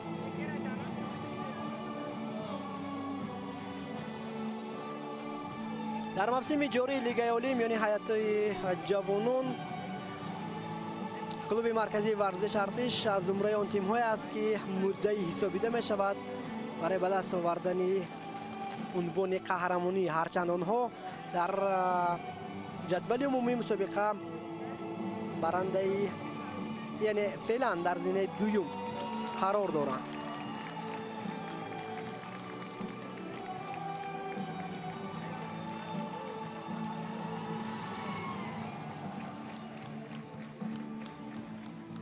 دیرکتوری ورزشی کلوب مرکزی ورزش ارتش خبیر دولتов نیز نشان زرین رو به گردن آورد. مکافات پولی در حجم 30,000 سومونی به هیئت جوانان کلوب مرکزی ورزش ارتش تقدیم کرده می شود.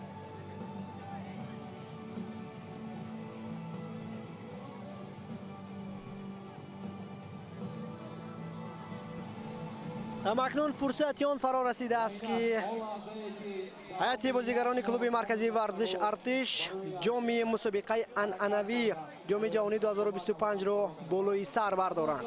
معاون رئیس فدراسیون فوتبال تاجیکستان سیبلی دونیورزاده جام مسابقه مذکور را در سال 2025 به کاپیتان ارتشی ها حسن‌الدین محمد علی در فضای تنطنوی تقدیم نماید. این پیروزی تاریخی و این پیروزی به نهایت مهم را به هیئت جوانان کلوب مرکزی ورزش ارتش به مخلصان و هواداران این دسته مبارکباد میگوییم.